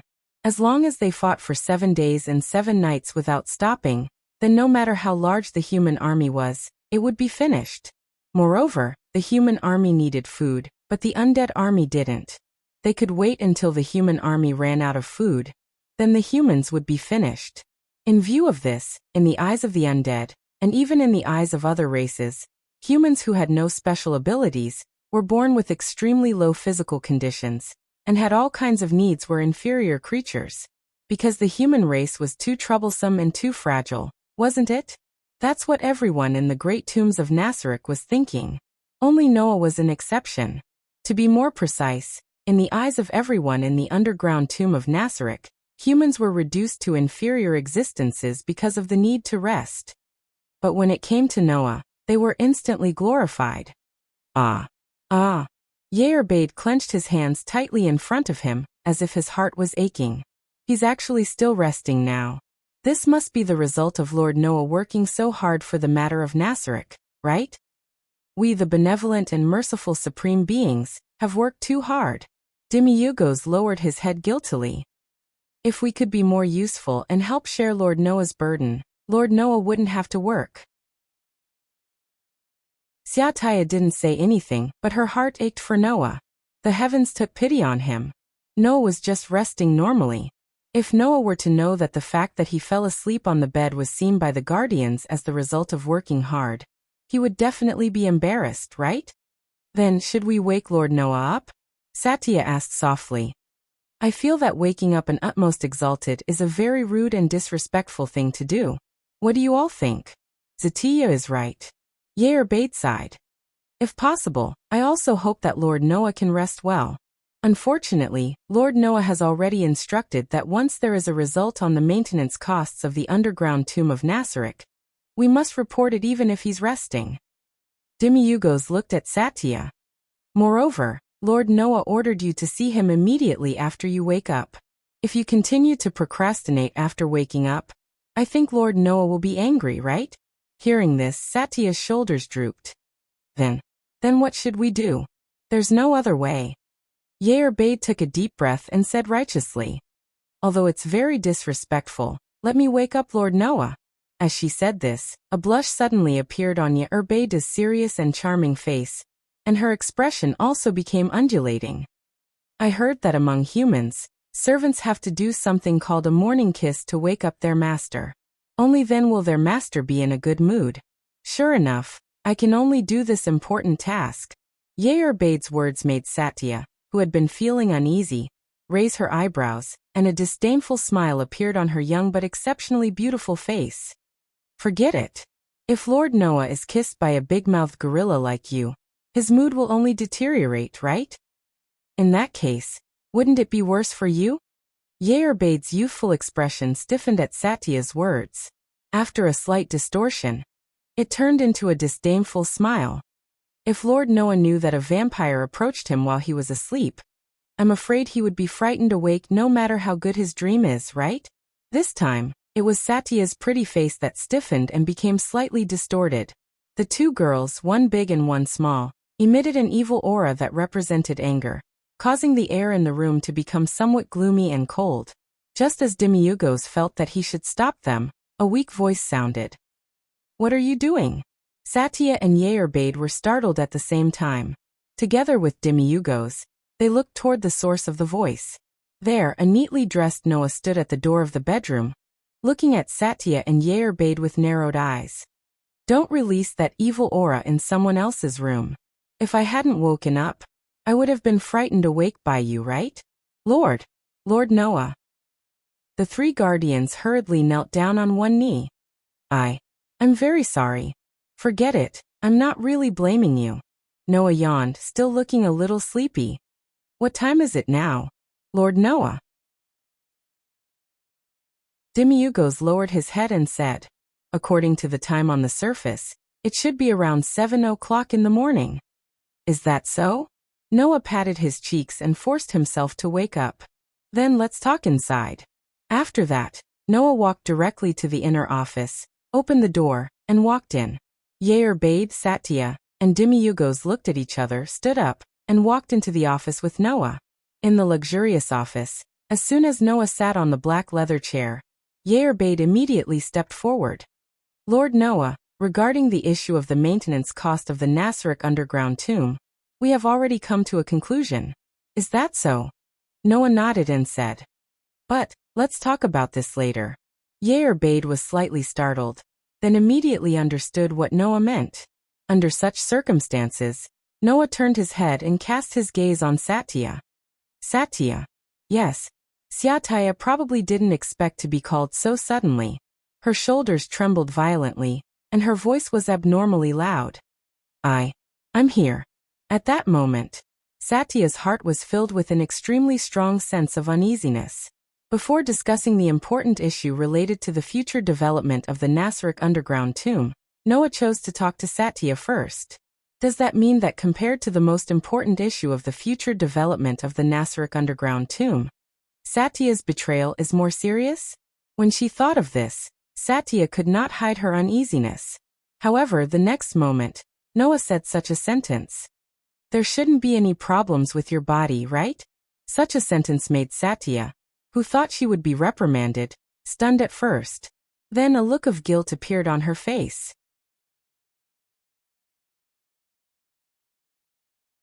Chapter 1236. There was no doubt that the cost of maintaining the underground tomb of Nasric was unimaginably important to the entire underground tomb of Nasric. Ever since the underground tomb of Nasric had officially become operational, Yearbade and Demiurgos had been experimenting with the idea of finding out if the other gold coins could be used in addition to Yggdrasil. If they could be used, it would have a huge impact on the underground tomb of Nasric. For the sake of the cost of summoning the high-level non-automatic rebirth monsters in the underground tomb of Nasric, as well as the cost of activating the magic used in the base, as well as the cost of resurrecting NPCs when they died, and so on, once it was confirmed that the other gold coins could be used, the underground tomb of Nasric would be able to develop rapidly, while ensuring that they would be able to get enough money. After all, just by investing a large amount of money to summon a batch of high-level monsters, they would be able to increase the power and strength of the underground tomb of Nasric at an extremely high efficiency. Although they still had to consider the various expenses that the underground tomb of Nasric would need in the future, it was still better than not developing at all. If they couldn't use gold coins other than Yggdrasil to maintain the underground tomb of Nasarek, their future development would be greatly limited. Hence, this question was definitely the most important of all the matters in the underground tomb of Nasarek. Before Noah listened to such an important matter, he first called out to Satya. What did that mean? It meant that Satya's matter was more worthy of Noah's attention than such an important question. Initially, Satya thought that Noah was going to question her about her betrayal. However, Noah first asked about Satya's physical condition. Didn't that mean that in Noah's heart, Satya's safety was more important than the development of the underground tomb of Nasarek? However, Satya thought that Noah was going to question her. For the benevolent and merciful Supreme Overlord. How disrespectful and impolite was this? Wasn't it simply gauging the stature of a gentleman with the yardstick of a villain? Lord Noah. Satya, who was full of guilt, could no longer bear it. She knelt on one knee and cried out in grief. Undoubtedly, as a guardian, I have committed such a stupid and serious crime. Please give me the harshest punishment. There was even a trace of pain in Satya's voice. However, Bade and Demiurgos could understand Satya's feelings very well. As long as it was an NPC in the underground tomb of Nasarek, they would be able to understand her feelings. Right? She had the purest of loyalty, but she had done something that she would never be willing to do. Even if she was controlled, it would be unforgivable to the NPCs in the underground tomb of Nasarek. If it's possible, I hope that I can atone for my sins with death. No, please give me a punishment that even death cannot compare to. Satya's voice sounded like a sob. Otherwise, I really can't forgive myself. Satya's this was Satya's Bade and Demiurgos kept their mouths shut. Noah looked at Satya, who was holding back her tears with a guilty expression, and sighed deeply. Satya, regarding your mind control, I am also in the wrong as the one who gave you the order. It can be said that I am the one who indirectly caused you to be controlled, so I really don't want to punish you. Furthermore, you didn't have a choice. I know that the benevolent and merciful Lord Noah will definitely forgive my stupidity, Satya hurriedly said. However, that was my fault for not being able to complete the mission given to me by the Supreme Sovereign, and being controlled by the enemy. Lord Noah is definitely not wrong. Bade and Demiurgos inwardly nodded. Although Satya had acted because of Noah's orders, not only did she not complete the mission, but she also ended up being controlled by the enemy. That was because Satya was incompetent. No matter how they thought about it, it should not be Noah's fault. That was what Bade and Demiurgos were thinking. Of course, Noah definitely did not have the same thoughts. However, looking at the sorrowful Satya, Noah was also struggling in his heart. It was just like what Bade and the others said. Even if Noah thought that he was also in the wrong, Satya would definitely put all the blame on herself. If this sense of guilt was not properly relieved, it would definitely become an irremovable thorn in Satya's heart, right? Sometimes being too loyal was not always a good thing. Noah immediately stood up from the black leather chair. Under Satya's stunned expression, he directly walked in front of her and knelt down on one knee like her. Lord Noah. Bade and Demiurgos were shocked. Satya shuddered and almost fainted. Now the supreme ruler of the Nasarek underground tomb, the person whom everyone here was willing to sacrifice everything to be loyal to, was actually kneeling in front of a subordinate. If it weren't for the fact that there were only a few people here, perhaps the entire Nasarek underground tomb would have panicked. In this regard, Noah didn't care at all. He maintained the same height as Satya, looked into her eyes, and said very seriously, Satya, you know that you definitely feel a strong sense of guilt for what happened this time, but I feel the same way about it. After saying this, Noah extended his hand and gently stroked the head of the trembling Satya, who was almost scared out of her wits, as he spoke in a gentle voice. Even if you say that it's not my fault, there is no doubt that if I hadn't underestimated the people from the Si Lien cult nation, and thought that you could easily take them down with your strength, which was why I casually gave the order, and didn't consider the consequences carefully, you definitely wouldn't have been controlled. So just like you, my fault can't be covered up. Noah shook his head gently. I know that you definitely won't accept my words, but at least let me apologize to you. I'm sorry, Satya. Sir Noah. Satya stared at Noah absent-mindedly. If you must punish me, then for your sake, I can do as you wish. Noah met Satya's gaze. But you have to remember that you're not allowed to mention anything about using death as an apology in the future. You once swore to me that you would give everything you have to me. You also said that your lives were all mine. Then you carried all of my belongings with you, but when you made a mistake, you used my belongings to apologize. That's not right, is it? Noah's gaze swept across Yair-Bade, Demiugos, and Zaisha as he spoke. So, all of you remember that your lives are mine. Without my permission, you're not allowed to lose them. Do you hear me? These words turned into a surge of heat that surged in the hearts of Yair-Bade, Satya, and Demiugos. Without any hesitation, Yair-Bade and Demiugos knelt on one knee at the same time. Together with Satya, who had her head lowered, they let out a voice that seemed to burst out from the depths of their souls. Yes, sir. Noah smiled faintly and stood up. He bent down and lifted Satya's chin, a slightly malicious smile on his face. As for Satya, your punishment will be left for tonight. Tonight? Satya was startled at first. Then, she seemed to have thought of something and widened her eyes in ecstasy. Could it be? What is it? Noah said as if he was tempting a child. Come to my room tonight, and you'll understand. Yes. Satya's voice was louder than before, and everyone could sense the joy in it. However, at this moment, the temperature in the room suddenly dropped. Night. Room. Night. Room. Punishment. Punishment. Punishment in the room at night. Yair-Bade lowered his head, and a smile appeared on his face as if he had broken it. That scene was enough to scare an ordinary person to death. Chapter 1237. After a while, Satya happily left Noah's office with a completely different mood from when she first arrived. Thus only Noah, Yair-Bade, and Demiugos were left in the entire office. However, the three of them were in completely different moods. Noah was as relaxed as if he had solved an important matter, and sat back down on the black leather chair. Yair-Bade was brimming with resentment. He looked at Noah like a resentful woman who had been left out of her room. His eyes were filled with resentment. Demiugos, on the other hand, was still touched by Noah's words just now, and he cast a look of respect and longing at Noah. Noah, who had already expected Yair-Bade's obvious resentment, ignored it, and acted as if nothing had happened. He spoke to Yair-Bade and Demiugos. Well, Satya's matter has been resolved. Tell me what you plan to report. Yes. Demiugos lowered his head and replied. Then he hurriedly nudged Yair-Bade and gave him a look. Yair-Bade pursed his lips and looked extremely unwilling, but he also knew that now was not the time to be jealous and envious. He could only stand up reluctantly. Sir Noah.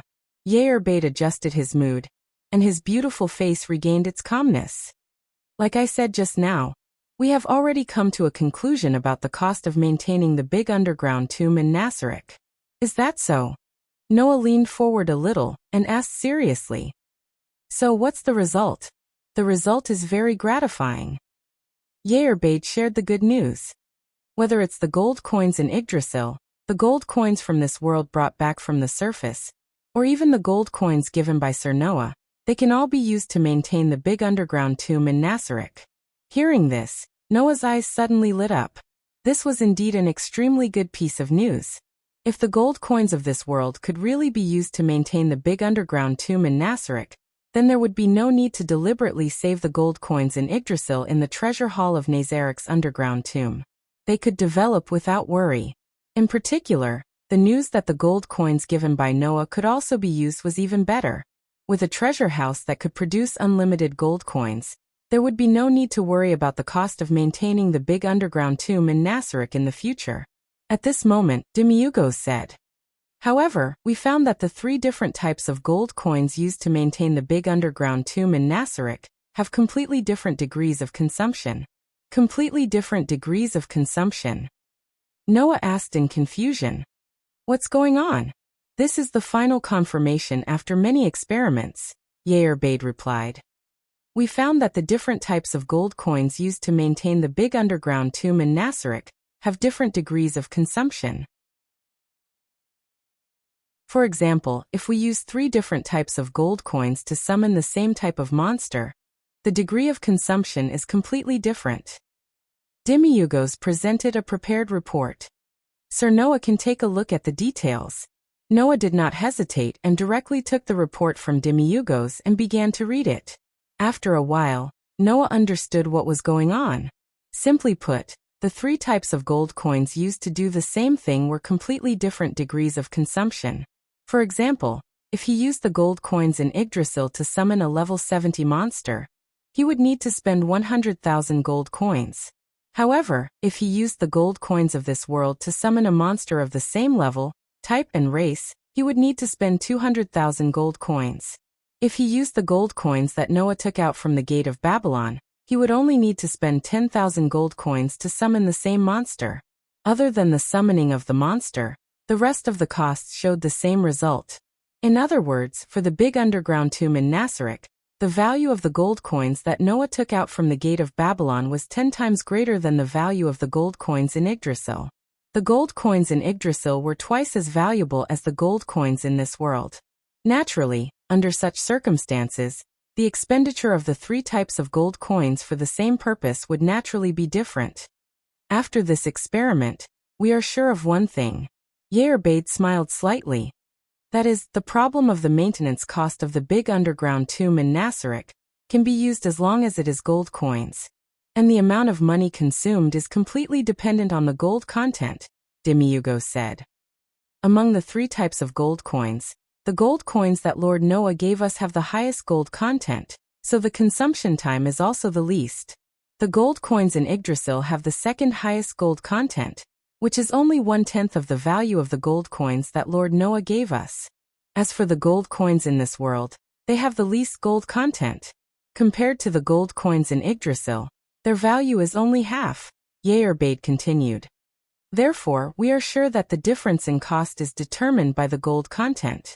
As long as it is gold coins, no matter where they come from, they can be used. So that's how it is. Noah came to a realization and smiled. In that case, we don't have to spend so much effort to earn money on the surface anymore, right? No, the money in this world still has its value. Demiurgos shook his head. According to the information we have, in this world, different human countries use different gold coins. It is generally difficult to use the gold coins of other countries in another country. Presumably, apart from the gold coins of this world, it will be slightly troublesome to use the 2 types of gold coins we have in this world. And when the people in the big underground tomb in Nasarek make items, they need to consume materials. These will need to be obtained from this world in the future. Yerbade nodded. If we have the gold coins of this world, then we can buy a large amount of materials from this world to make all kinds of items. That's true. Noah also nodded. This can indeed avoid a lot of trouble. In addition, we also found a coin box in Nasarek, Demiurgos said with a smile. That is a tool used to exchange gold coins in Yggdrasil. As long as you put an item in, the coin box will be able to appraise the value of the item and exchange it for gold coins in Yggdrasil of the same value. What? Noah suddenly smiled helplessly. So there is a way to obtain gold coins in Yggdrasil? Then wouldn't my efforts be in vain? You can't say that, Yerbade quickly said. After all, compared to gold coins, all kinds of items and magical tools are undoubtedly more useful. It would be a waste to put them in the coin box. Moreover, the value of the items appraised by the coin box will definitely be lower than the original value of the item. Even if you let someone with a merchant profession operate it, it will still be much lower than the original value. Demiurgos agreed. So, as for the coin exchange box, it's better not to use it unless it's absolutely necessary. Noah nodded in understanding. Regardless of the value, compared to gold coins, Noah naturally hoped to obtain magical tools with all kinds of wonderful uses. If he ran out of gold coins, he could think of other ways to obtain them. However, if he ran out of precious magical tools, it would definitely be much harder to obtain them than gold coins. Moreover, compared to carrying money with him, Magical tools that could be used at critical times were undoubtedly much more precious. Unless it was absolutely necessary, Noah would not exchange his precious items for gold coins. Thus Noah stood up. "All of you, come with me to the library." Yerbade and Demiurgos both nodded.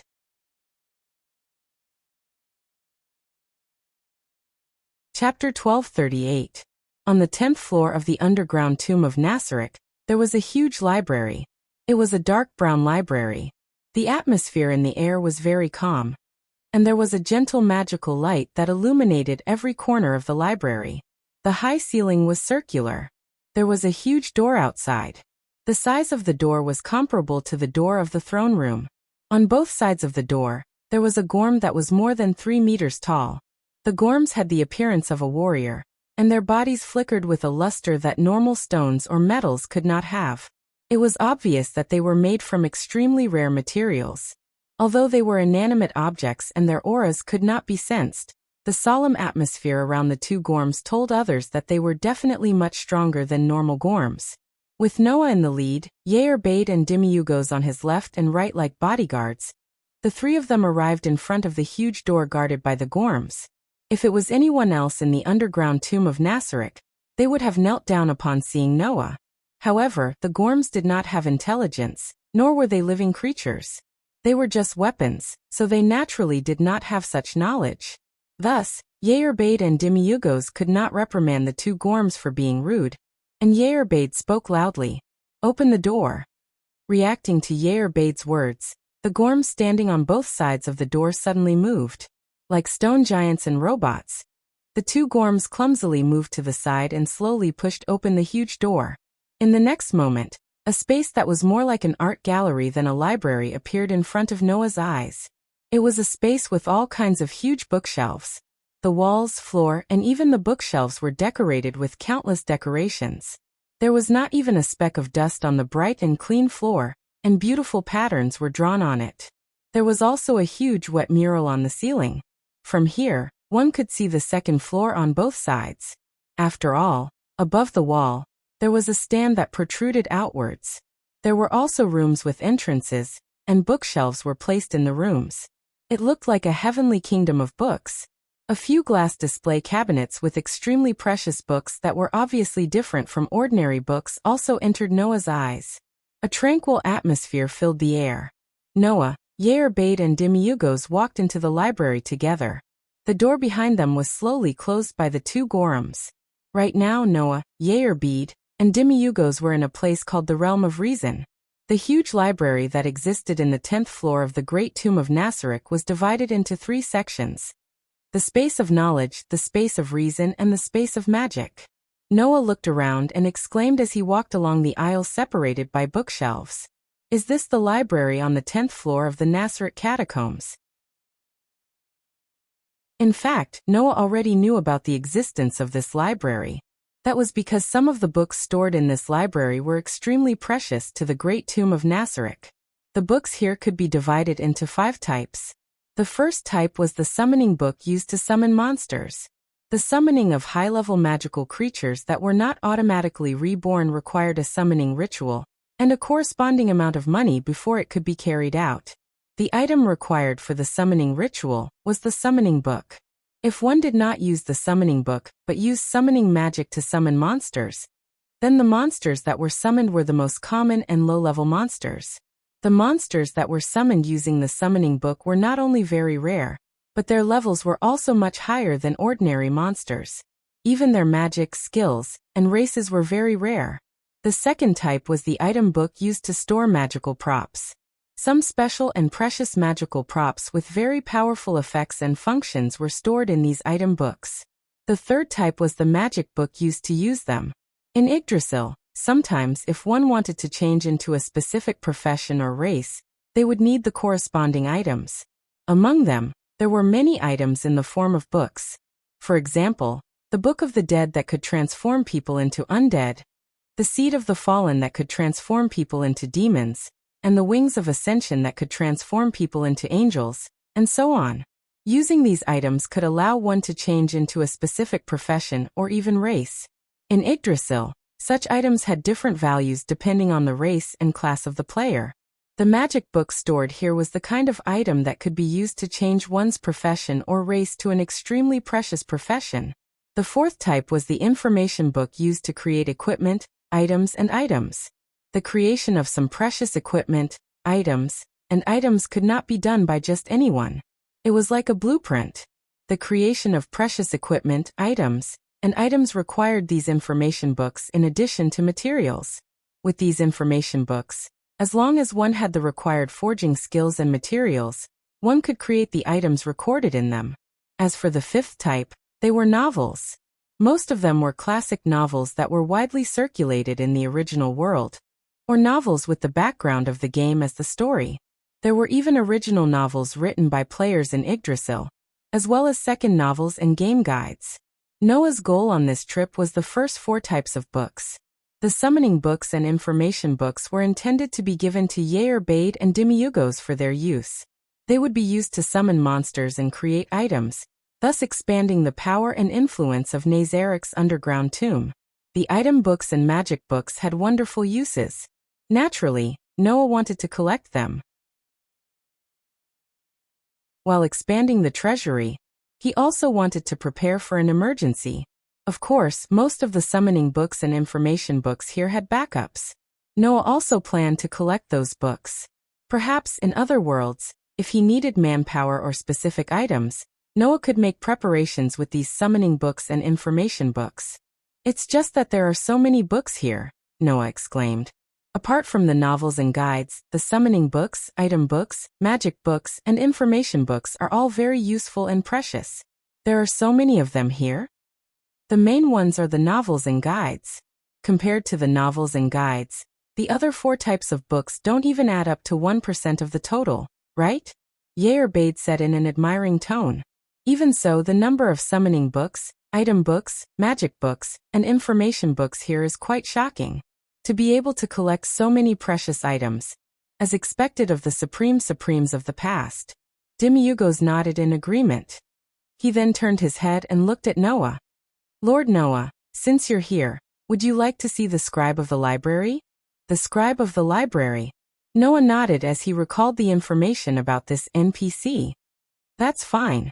I also want to see how far the production of scrolls has progressed." After saying this, Noah walked forward. After an unknown amount of time, an inner door appeared in front of Noah. Yair Bade and Demiurgos immediately went forward and opened the door. Immediately, a spacious room with huge bookshelves appeared in front of Noah's eyes. Upon closer inspection, the bookshelves were not filled with books, but with all kinds of miscellaneous items. There were ores, metals, gems, powders, and organs of unknown creatures on the bookshelves. These things were all materials needed to make scrolls. In addition, there was a large amount of parchment, either rolled up on the bookshelves or bundled up on the ground. They filled the entire room. In the center of the room was a large stone platform. On the side of the platform stood a skeleton. It was a skeleton that was a mixture of human and animal bones. It was only about 150 centimeters tall, had 2 horns on its head, 4 fingers and hoof-shaped toes. It wore a long robe, had a turban on its head, and had pieces of cloth wrapped around its waist. Chapter 1239. Noah discovered that the skeleton standing at the edge of the stone platform not only had a strange appearance, but it was also wearing a lot of extraordinary equipment. A silver bracelet with 7 gems was worn on his wrist. On its neck was a golden amulet. On its fingers were rings of various shapes and colors. Its waist was also adorned with gem-like accessories, and there were also many scrolls tied to it. These equipment were all very powerful magic tools. Since it was able to wear so many magic tools, this seemingly extraordinary skeleton was naturally not an ordinary undying. Its name was Dietorius Anus Shectus. He was in charge of guarding this library, and was given the position of scribe. He was an NPC who specialized in crafting professions. In terms of combat power and level, Dietorius was not as good as a group of guardians who had reached the maximum level of 100. However, in terms of crafting professions, Dietorius was the #1 person in charge of the entire Nazaric underground tomb.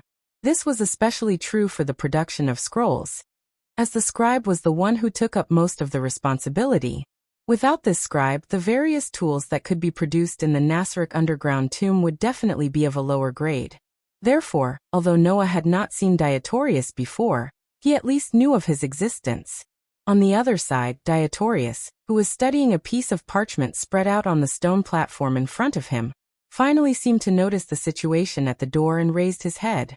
In the next second, when he saw Noah being protected by Yair Bait and Demiurgos, a scarlet light suddenly flashed in the eye sockets of Diotorius' skull, as if he was frightened, and quickly walked out of the stone platform. Then Diotorius respectfully knelt in front of Noah. "Welcome, Lord Noah." Although they had not directly met each other, because of the settings, all the NPCs in the Nasric underground tomb clearly knew who they were loyal to. In the past, Noah thought that if they had not met each other, the NPCs in the Nasric underground tomb would not know that they were loyal to him. Therefore, he walked around the tomb with an indifferent attitude. In the end, there was almost a huge commotion. Since then, Noah understood that although the NPCs in the Nasric underground tomb had not seen him before, they were very clear about his existence. At that moment, Noah was not surprised by Diotorius' reaction, and he smiled faintly. "Sorry, I came without informing you." "No, Lord Noah, you're too serious." There was no way to see the expression on Diotorius' skull face, but the sincerity in his voice could be heard.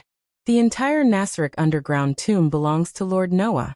Here, Lord Noah can't go anywhere, including this place." "Is that so?" Noah smiled bitterly. "I'm afraid that I'll disturb you. Aren't you making a scroll?" "It's just a scroll. How can it be more important than greeting the Honorable Supreme?" Diotorius lowered his head.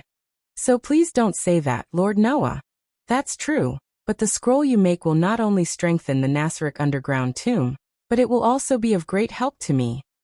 Noah shook his head and said to Diotorius, "I'm also looking forward to the scroll you make, so you can speak with your head held high, Diotorius.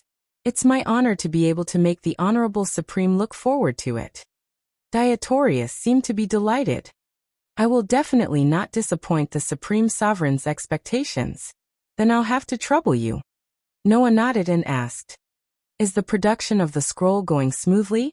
"There has been a lot of progress so far," Diotorius said respectfully.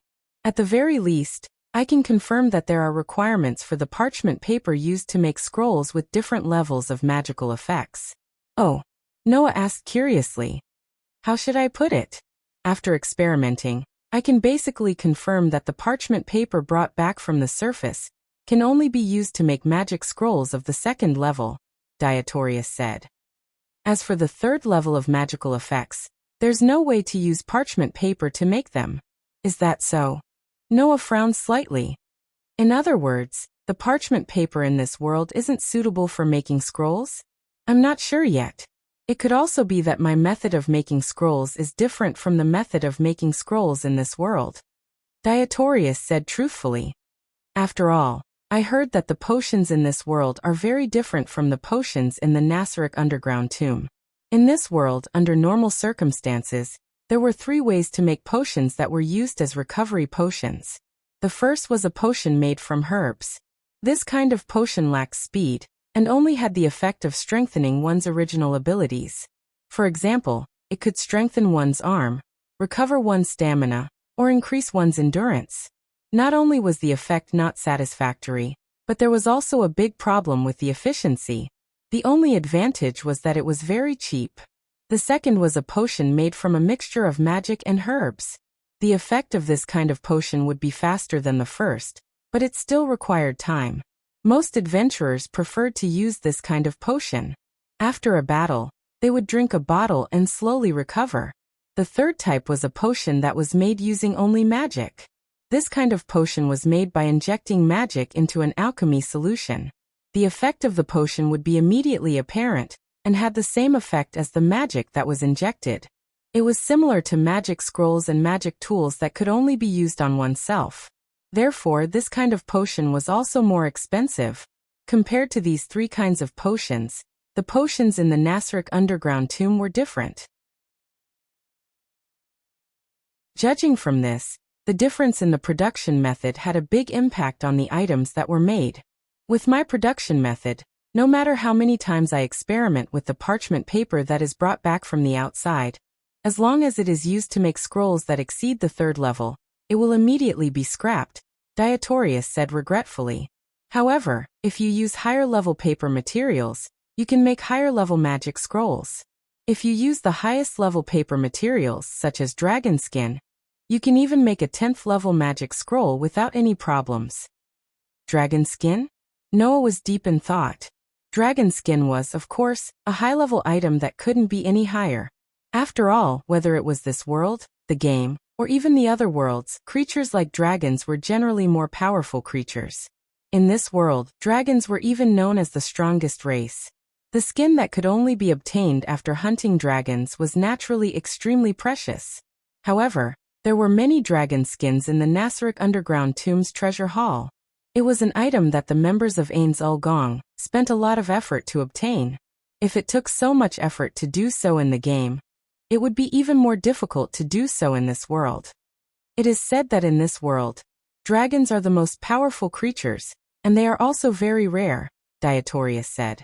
In a situation where we can't guarantee a way to obtain dragon skin, I think that it is better to limit the use of the precious dragon skin.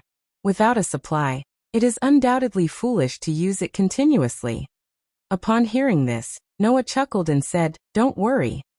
If it is dragon skin, you can use it as much as you want." Dietorius couldn't help but be stunned. "Don't worry, I have a way to ensure that the dragon skin resources will not be cut off." Noah suddenly smiled. "So you can use it as much as you want?" "Yes," Dietorius immediately replied. Noah thought of the many resources that could be automatically replenished in the Gate of Babylon. Among them, dragon skin was included. "It seems that I can take out a lot of resources for Nasaric to use." Thinking of this, Noah looked at Yair Bade and Demiugos. "Get someone to come here and choose the summoning books and information books that need to be used, and prepare a backup. Also, arrange the item books and magic books. I want to bring them with me." "Yes." Yair Bade and Demiugos bowed their heads and accepted the order.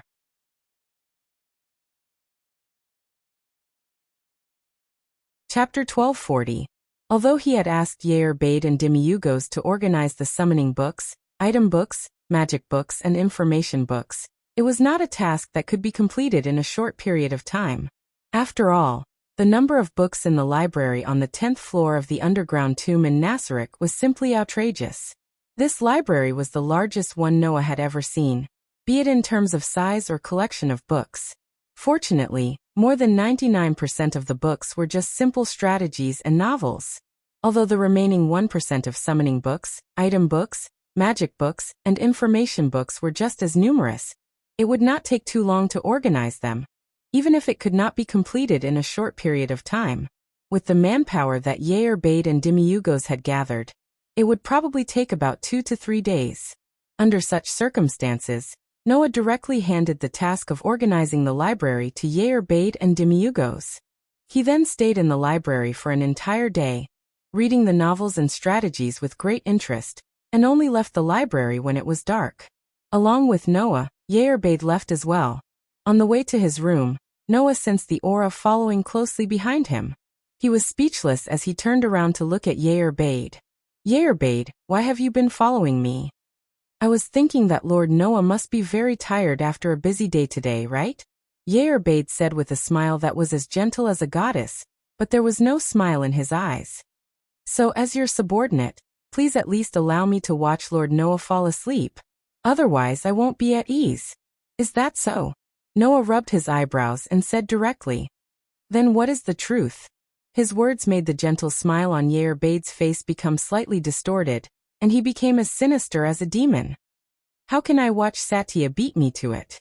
Those were Yair Bade's heartfelt words. Yair Bade remembered them clearly. In the morning, when Noah decided to punish Satya, he asked her to go to his room at night. A man and a woman alone in a room with a punishment? Who wouldn't be worried? At the very least, Yair Bade couldn't be at ease. How can he do such an enviable thing with Satya alone? Yair Bade's body was emitting a black aura, and his smile became more and more twisted. That's not a punishment at all, but the best reward. That fellow Satya actually accepted it with a clear conscience. As a guardian, she's too unqualified. Seeing that Yerbade was about to go crazy, Noah's eyes twitched. He could only sigh and look at Yerbade with narrowed eyes. In other words, you want me to do the same to you, right? That's right. The black smoke around Yerbade's body instantly disappeared without a trace. His face was flushed red, and he began to twist and turn in an extremely intoxicated manner. May the benevolent and merciful Supreme Sovereign bestow upon me an equal reward. No punishment. Upon hearing this, Noah stared at Yerbade speechlessly. Under Noah's gaze, Yerbade gradually woke up from his intoxicated state, and his pretty face suddenly became somewhat unnatural. That. May I ask what I did wrong? No, you didn't do anything wrong. Noah suddenly smiled, and it was an extremely mischievous smile. However, since it's the request of the Chief Guardian, who has worked hard and performed a great service, then I'll fulfill your wish and let you suffer the same punishment as Satya. Seeing Noah's smile, for some reason, Yerbade had an ominous premonition in his heart. However, this ominous premonition was immediately drowned out by ecstasy. Finally, Yerbade's tears flowed out. I've finally waited for the time when the Supreme Sovereign will favor me. While saying this, Yerbade seemed to have thought of something. He twitched the tip of his nose and sniffed his own body. Then his expression changed, and he hurriedly said to Noah, Lord Noah, please give me some time. I'll go take a bath first. After saying this, Yerbade slipped away with a whoosh and disappeared without a trace. What bath are you taking? Noah looked in the direction Yerbade had left, and the corners of his mouth lifted slightly. Anyway, it's not something that can only be done after taking a bath. After saying this, Noah turned around, feeling amused. However, when he turned around, a figure with a fragrant body and a bright smile appeared in front of Noah's eyes. I'm done. Lord Noah. Isn't this a little too fast? 3 minutes later, Noah brought Yerbade, who had taken a quick bath and was in an extremely good mood, to the door of his room. Yerbade's face was full of anticipation, and his eyes were surging with desire as he thought about what would happen next. Inside, Satya was holding a mirror and constantly looking at herself. Her pretty face was full of blush, and she looked like a young girl in love. In response, Noah inwardly chuckled and walked over. As soon as she heard footsteps, Satya immediately stopped what she was doing and looked over with anticipation and joy. When she saw Noah's figure, Shesha's tender and cute face was filled with heartfelt joy. However, when Satya saw Yerbade behind Noah, the blush and joy on her face froze and became dangerous. Why are you here? He didn't even need to think to know who he was talking to. Facing Shesha's dangerous expression, Yerbade looked at her with a provocative gaze and spoke with a victorious expression. Lord Noah has decided to give me the same reward. No punishment. So, Satya, I'm here to be punished with you. Together? Shesha's expression became even more dangerous, and she looked at Yerbade with murderous eyes. You hateful slut, how dare you ruin my plans? What? Don't tell me you don't want to be together? Yerbade looked down at Satya condescendingly and said, In that case, you can ask Lord Noah to waive your punishment. I can bear it alone. How is that possible? Satya yelled with a fierce expression. Fine, let's do it together. It's better than letting you beat me to it. Don't think that we'll be tied if we do it together. Yerbade also revealed a sinister expression. I'll definitely make Lord Noah punish me first. Satya snorted in disdain. Let's wait and see. As a result, the two guardians of the underground tomb glared at each other, and there were even sparks in their gazes. Little did they know that looking at Yerbade and Satya, the smile on Noah's face was also very bright. It was a smile that looked like a prank that was about to succeed. When Yerbade and Satya entered the room under Noah's lead and arrived in the hall, the two girls saw it at the same time. There was a crystal ball on the table in the hall. It was something that wasn't originally in this room. Lord Noah? Yerbade asked in puzzlement. What's this? Are you talking about this crystal ball? Noah stepped forward and patted the huge crystal ball. This is your next punishment. Our next punishment. Yerbade and Shatia were stunned on the spot. Seeing this, Noah shrugged and slowly stroked the crystal ball. The next moment, the crystal ball suddenly lit up and a scene appeared. It was a scene of many densely packed black dots crawling on the ground. This is, Shatia said with some uncertainty. Ants? Yes. The densely packed black dots crawling on the ground were all ants. Both of you listen carefully, Noah suddenly said. Next, you will stay here and count ants. Count. Count ants? Yerbade and Shatia were completely stunned. That's right, and you have to count until dawn, Noah said with a faint smile. Tomorrow, I will ask you how many ants are crawling on the crystal ball. If you answer correctly, your punishment will be over. If you answer incorrectly, you will continue counting the next night. If you keep answering incorrectly, you will continue counting. This is your punishment. Yerbade and Shesha's vision turned black at the same time, and they fell to the ground.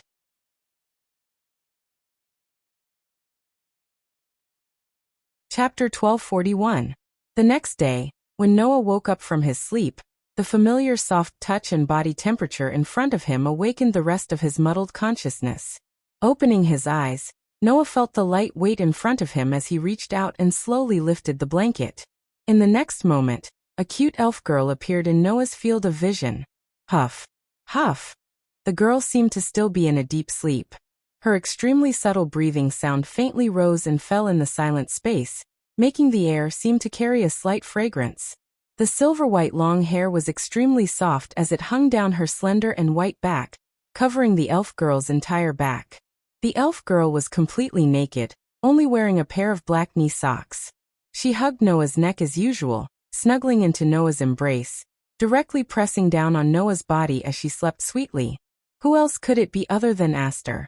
This familiar scene made Noah's expression involuntarily relax. Gently stroking Aster's soft silver-white hair, and looking at the elf girl's naked body in his arms, Noah didn't have any evil thoughts in his heart, only warmth. Under normal circumstances, as long as there was no one beside Noah, then the next morning, Noah would find Aster in the same state, sleeping in his arms. It wasn't that Noah hadn't tried to wake up in the middle of the night. However, Aster didn't appear in this state in the middle of the night. Thus, Noah judged that Aster should only wake up in the morning, turn into her human form, lie in his arms, and continue to sleep. Then after dawn, if Aster woke up earlier than Noah, then this elf girl would use all kinds of methods that would excite a healthy male to wake Noah up. If Noah had woken up earlier than Aster, he would have seen this young lady who looked more like an animal than an elf appear in this form. Thus Noah lovingly kissed the tip of Aster's nose, then quietly got up and quietly got off the bed without waking Aster up. Covering Aster with the blanket, Noah smoothed the bangs in front of the sleeping Aster's forehead, then straightened up and began to wash up. Walking out of the bedroom, the hall appeared in front of Noah's eyes. Noah gently closed the bedroom door, and cast his gaze into the hall. There, Yerbade and Zaisha were sitting side by side at the table in the hall. On the table, a large crystal ball was still playing the scene of a group of densely packed ants crawling across the ground. Yerbade and Zaisha stared at this scene, as if they were broken puppets, muttering in a daze. 137-685, for 813. 137-685, for 814. 137-685, for 815. It was clear that the two girls were still counting the ants. Looking at Yerbade and Zaisha shaking their heads and muttering absent-mindedly like broken puppets, Noah felt a little guilty. Poor Yerbade and Zaisha were full of expectations that Noah would favor them, but in the end, they were met with a cruel punishment. The feeling of falling from heaven to hell must be very uncomfortable, right? Moreover, the two girls' punishment was to count ants for a night. The densely packed ants crawling across the surface of the crystal ball at a rather fast speed. Not to mention counting for a night. Even counting for a minute would make one feel dizzy and faint, right? However, it was precisely because of this that it could be considered a punishment.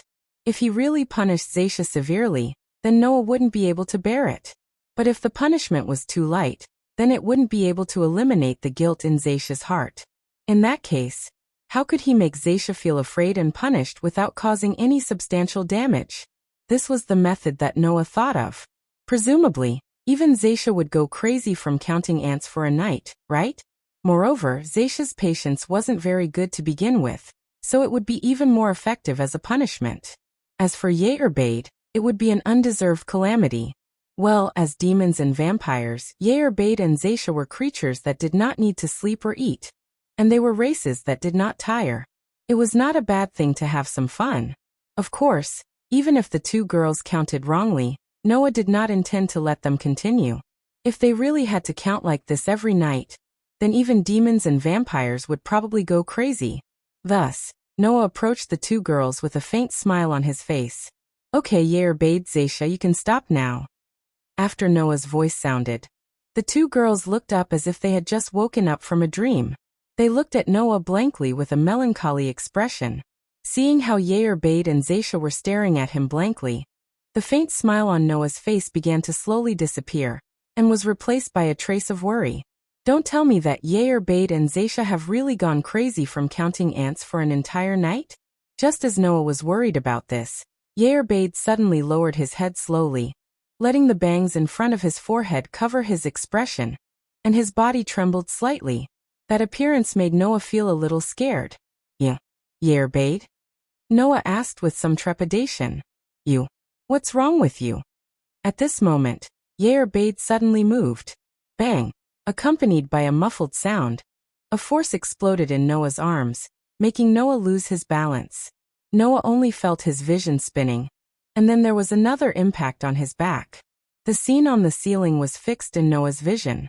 In other words, Noah was now lying on the ground. Moreover, he was knocked down by an abnormally soft object. As for what that abnormally soft object was, there was no need to guess. Sir Noah. Ye'erbade, who was riding on Noah and pressing Noah down, raised his upper body and met Noah's gaze. At this moment, Noah discovered that Ye'erbade's beautiful gem-like pupils were slightly enlarged, like a snake eyeing its prey. This made Noah shiver all over. Ye'erbade. Noah's voice couldn't help but raise a little due to panic. What are you doing? In the face of Noah's questioning, who had lost his calm and had fallen into a state of panic, Ye'erbade acted as if he didn't hear anything. It was as if he was completely immersed in his own world, and couldn't hear anything from the outside world. I can't hold it in anymore, Ye'erbade said drunkenly, as if he was drunk. I keep telling myself, I have to hold on. I have to hold on.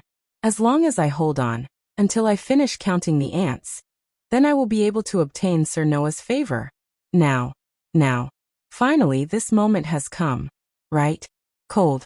Calm down, Ye'erbade. Noah could only struggle to get up. Get off of me first. However, no matter how much Noah struggled, there was no way for him to break free from Ye'erbade's restraints. My level has already reached LV4 and my all ability is at the SSS stage.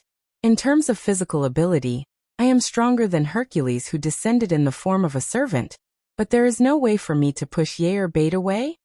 In fact, Noah couldn't push Ye'erbade away. Firstly, it was because Ye'erbade was a max-level warrior character with extremely high physical attributes. Secondly, it was because the place he touched was too soft, so Noah couldn't use his full strength. In such a situation, Ye'erbade murmured in a daze. It's all Sir Noah's fault. Undoubtedly, I'm looking forward to it. But I can't get what I want. That's right. It's all Sir Noah's fault. The corners of Noah's mouth began to twitch. It was at this time that Xiataya made her move. That's right. It's all Lord Noah's fault. Zaisha stood up shakily and suddenly raised her head. Like a predator, she bared her fangs and brandished her claws as she pounced towards Noah. It's all Sir Noah's fault. Noah was directly pounced on. Together with the two girls, he rolled on the ground in a sorry state. That's enough. Noah couldn't stand it anymore and roared.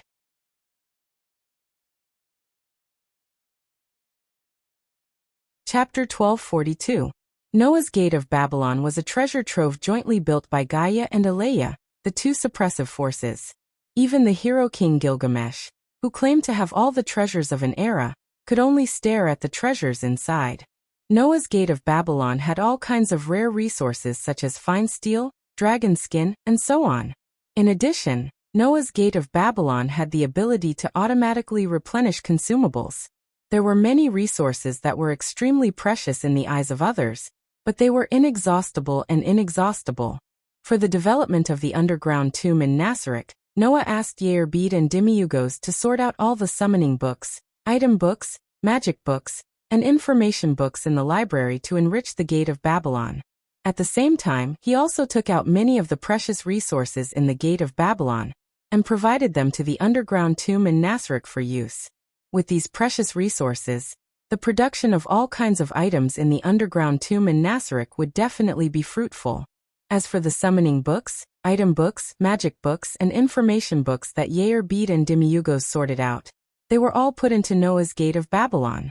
Yair-Beed and Demiugos took the copies of the summoning books and information books with them. They also took a large amount of gold coins from Noah and prepared to summon high-level monsters.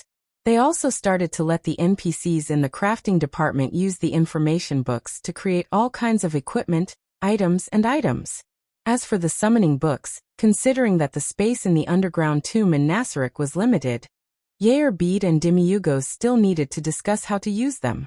Otherwise, if they only carried out the summoning, the sudden increase in the population of the underground tomb in Nasarek would definitely cause these monsters to become a burden. Therefore, what kind of monsters to summon? What kind of monsters to summon? What kind of monsters to summon? What kind of monsters to summon? What kind of requirements there were in terms of race, profession, skills, and magic, etc., were all things that needed to be discussed. Noah handed all of this over to Yair-Beed and Demiugos. It wasn't that Noah wanted to be a hands-off manager. It was just that Yair-Beed and Demiugos were definitely more familiar with the situation in the Great Graveyard in Nasarek than Noah. Moreover, he was much more familiar with it. Since that was the case, rather than getting involved, it was better to let Yair-Beed and Demiugos take full responsibility to prevent them from ruining things. Noah did not want to give orders carelessly due to insufficient information and cause something like Shadia to happen again. Therefore, it was better to leave everything here to Yair-Beed and Demiugos.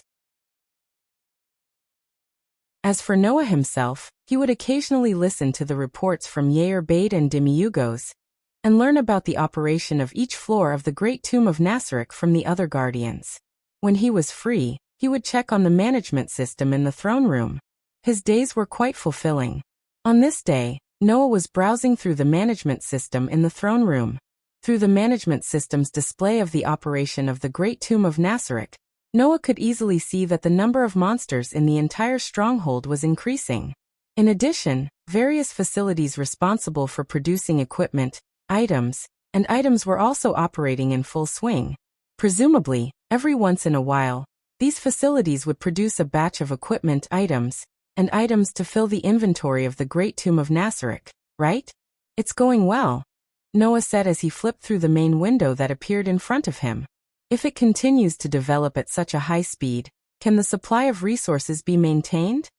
The problem with gold coins was no longer a problem after confirming that no matter what kind of gold coin it was, as long as it contained gold, it could be used. However, producing equipment, items not only required gold coins, but also various materials. Although Noah's treasure trove had almost everything, it was only relative to the shaped moon world. In this world and the game world, there were many things that were not in Noah's treasure trove. Otherwise, Noah would not be tempted by the items in the treasure hall and library of the Great Tomb of Nasarek. The resources in the treasure trove are not lacking, but the resources that are not in the treasure trove are limited. Noah said thoughtfully, "Should I slightly control the projects that consume limited resources?" Just as Noah was thinking about this problem, outside the door in front of him, a figure slowly walked in. It was Annabelle. Aware of Annabelle's arrival, Noah raised his head slightly and looked over. At the same time, Annabelle said such a sentence to Noah with a rather serious expression. "Sir Noah, there is an intruder." Noah's eyebrows suddenly raised. On the ground quite far away from the Great Tomb of Nasarek where the throne hall was located, outside the Great Tomb of Nasarek that presented the scene of a tomb, two uninvited guests were welcomed. "Wow. I didn't expect there to really be a tomb here. You scared me. At the entrance, Clementine pointed at the tomb in front of her with a frivolous and exaggerated attitude, and said with a laugh, "There is actually a tomb in the middle of this grassland. Isn't this too strange? Right? Right?" Humph. Looking at the extremely pretentious Clementine, Cadget snorted coldly, but also showed a somewhat excited smile. "I didn't expect there to be such a harvest. This is really unexpected." Clementine and Cadget came here only to find the magic chanter who scared away Yi Lantil's adventurers, and had the ability to summon extremely powerful undeads. Because Cadget often dealt with undeads, he had a certain ability to track down the unique negative energy of undeads. When he planned to track down the powerful undeads that were summoned, he unexpectedly discovered this tomb. Clementine grinned, but her eyes cast a sharp gaze like that of a ferocious beast, sweeping the interior of the tomb. Clementine could clearly see. In the tomb, the grass had been carefully cut, and she could see at a glance that someone was carrying out regular maintenance. Needless to say, there must be people who come here often. Clementine looked at the ancestral hall in the center of the tomb, and showed a ferocious smile like that of a predator. There might even be people who are like little Cadget, living directly with those dead fellows. Who knows? I just don't know if that person is the one we are looking for. Cadget sneered again and again. The only thing we can be sure of is that there is very powerful negative energy in this tomb, and there is definitely very powerful undeads inside. It was precisely because of this that Cadget felt both excited and nervous.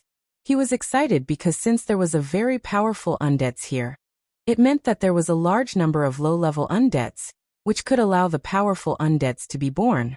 The existence of a large number of undeads meant a large amount of negative energy.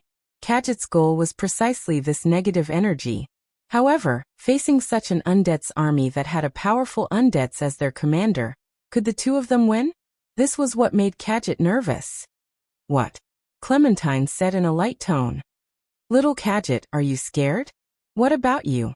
Cadget looked at Clementine speechlessly. "Aren't you scared?" "Scared." Clementine seemed to be amused, laughing loudly in a way that was completely unlike a young girl. That laughter was extremely sharp, so sharp that it was even a little disgusting. With such a loud laugh, Clementine held her abdomen, and her voice carried a hair-raising cruelty. "Although I don't know what is inside, but I have already surpassed mortals and reached the hero domain, so I definitely can't lose." However, just as such a sentence fell from Clementine's mouth, a mocking voice suddenly sounded, and very clearly drilled into Clementine and Cadget's ears. "Hero domain? That's really amazing, isn't it? I'm a little scared."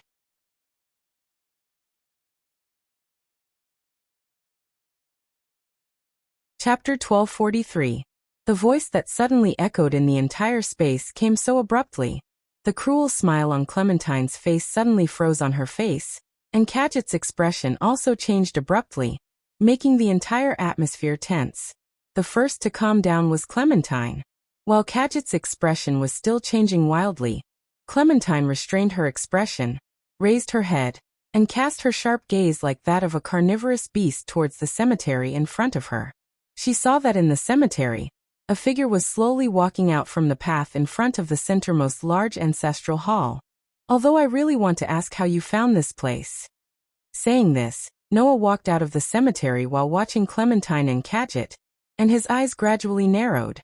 "But if you think about it carefully, I didn't purposely get people to hide the large underground tomb in Nasarek, so it's natural that it would be found, right?"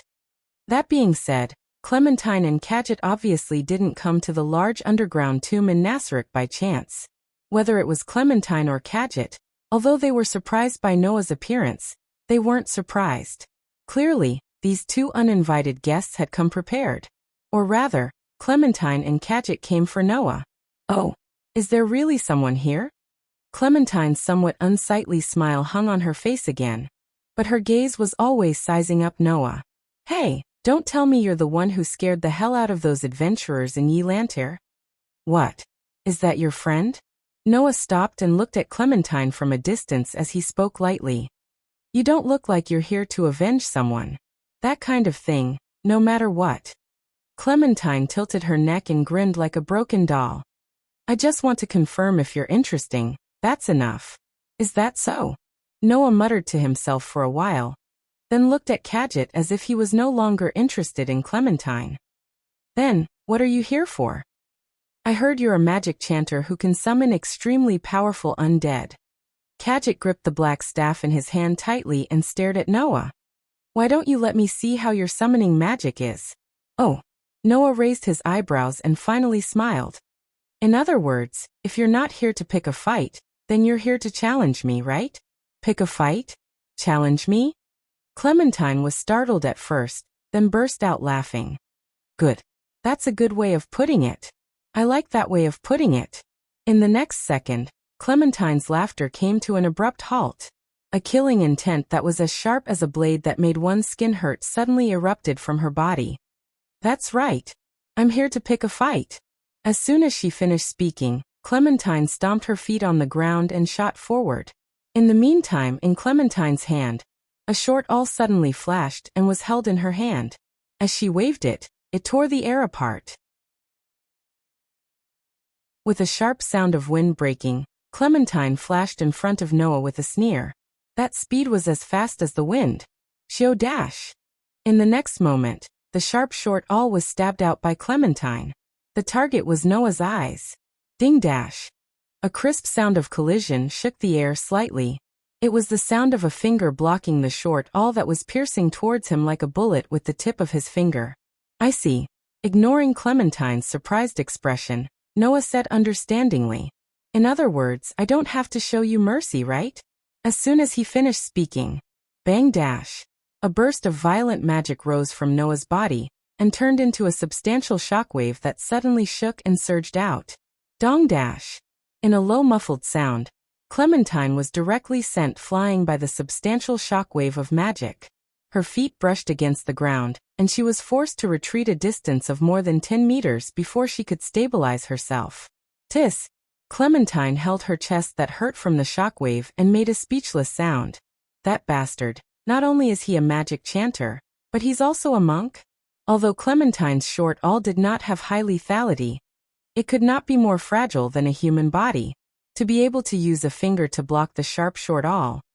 There was no other possibility other than a monk who could train his body to the strength of various metals. No, maybe that guy activated some defensive magic when I didn't know. Or maybe it was the power of some magic tool. Clementine overturned her previous guess. How can a magic chanter who has the ability to summon a powerful immortal also be a monk at the same time?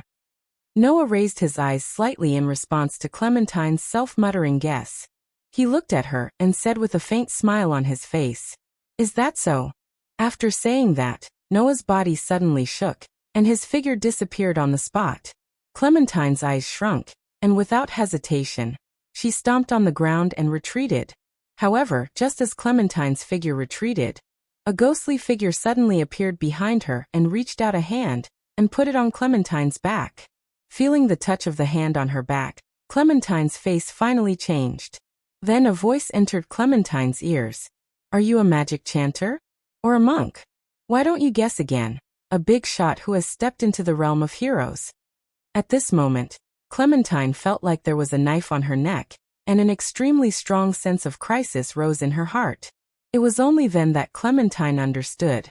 Whether it was a magic chanter or a monk. As long as Noah slightly moved the hand on Clementine's back, Clementine's end was obvious. Without any hesitation, Clementine almost subconsciously turned around and fiercely thrust out the short awl in her hand. However, at the same time, a fist mixed with a terrifying wind carried a chilling momentum and directly smashed in Clementine's direction. At this moment, the sense of crisis in Clementine's heart surged to the peak. Clementine's battle instincts, cultivated from years of desperately struggling between life and death, told her, if she received this punch, she would be seriously injured even if she didn't die. Clementine, who had completely lost her composure, suddenly screamed, "Unyielding stronghold!"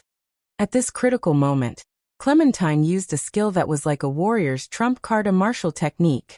A superb martial technique that could allow the user's defense to rise to the level of a city wall in an instant, unyielding stronghold. Therefore, in the next moment, the fist carrying a terrifying wind collided with the short awl that suddenly flashed with the light of a martial technique. Bang! In the sound of something exploding, the short awl collided with the fist carrying a terrifying wind. The short awl, whose defense was raised to the level of a city wall in an instant, was actually directly blasted apart by the frightening strength of the fist. Crack! The terrifying fist's undiminished momentum caused Clementine's wrist, which was holding the short awl, to produce a cracking sound, instantly bending into an angle that made one's teeth ache. Before Clementine could scream, a leg turned into a black shadow, wildly lashing out like a long whip, and lashing Clementine's side waist. Bang! In the sound of a muffled blow, Clementine violently spat out a mouthful of blood, and her figure flew out, heavily smashing into a tombstone. The tombstone was smashed into pieces of gravel, directly burying Clementine. At this moment, Noah seemed to flash out of thin air, glancing at the pile of gravel that buried Clementine's figure, then turned around and looked at the shocked Cadget. "So, it's your turn next?" Hearing this, Cadget couldn't help but take a step back, and roared with fear on his face. "Who are you? Only now do you remember to ask for someone else's name?" Noah laughed out loud.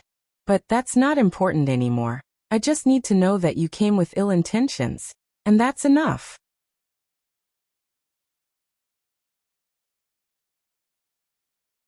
Chapter 1244.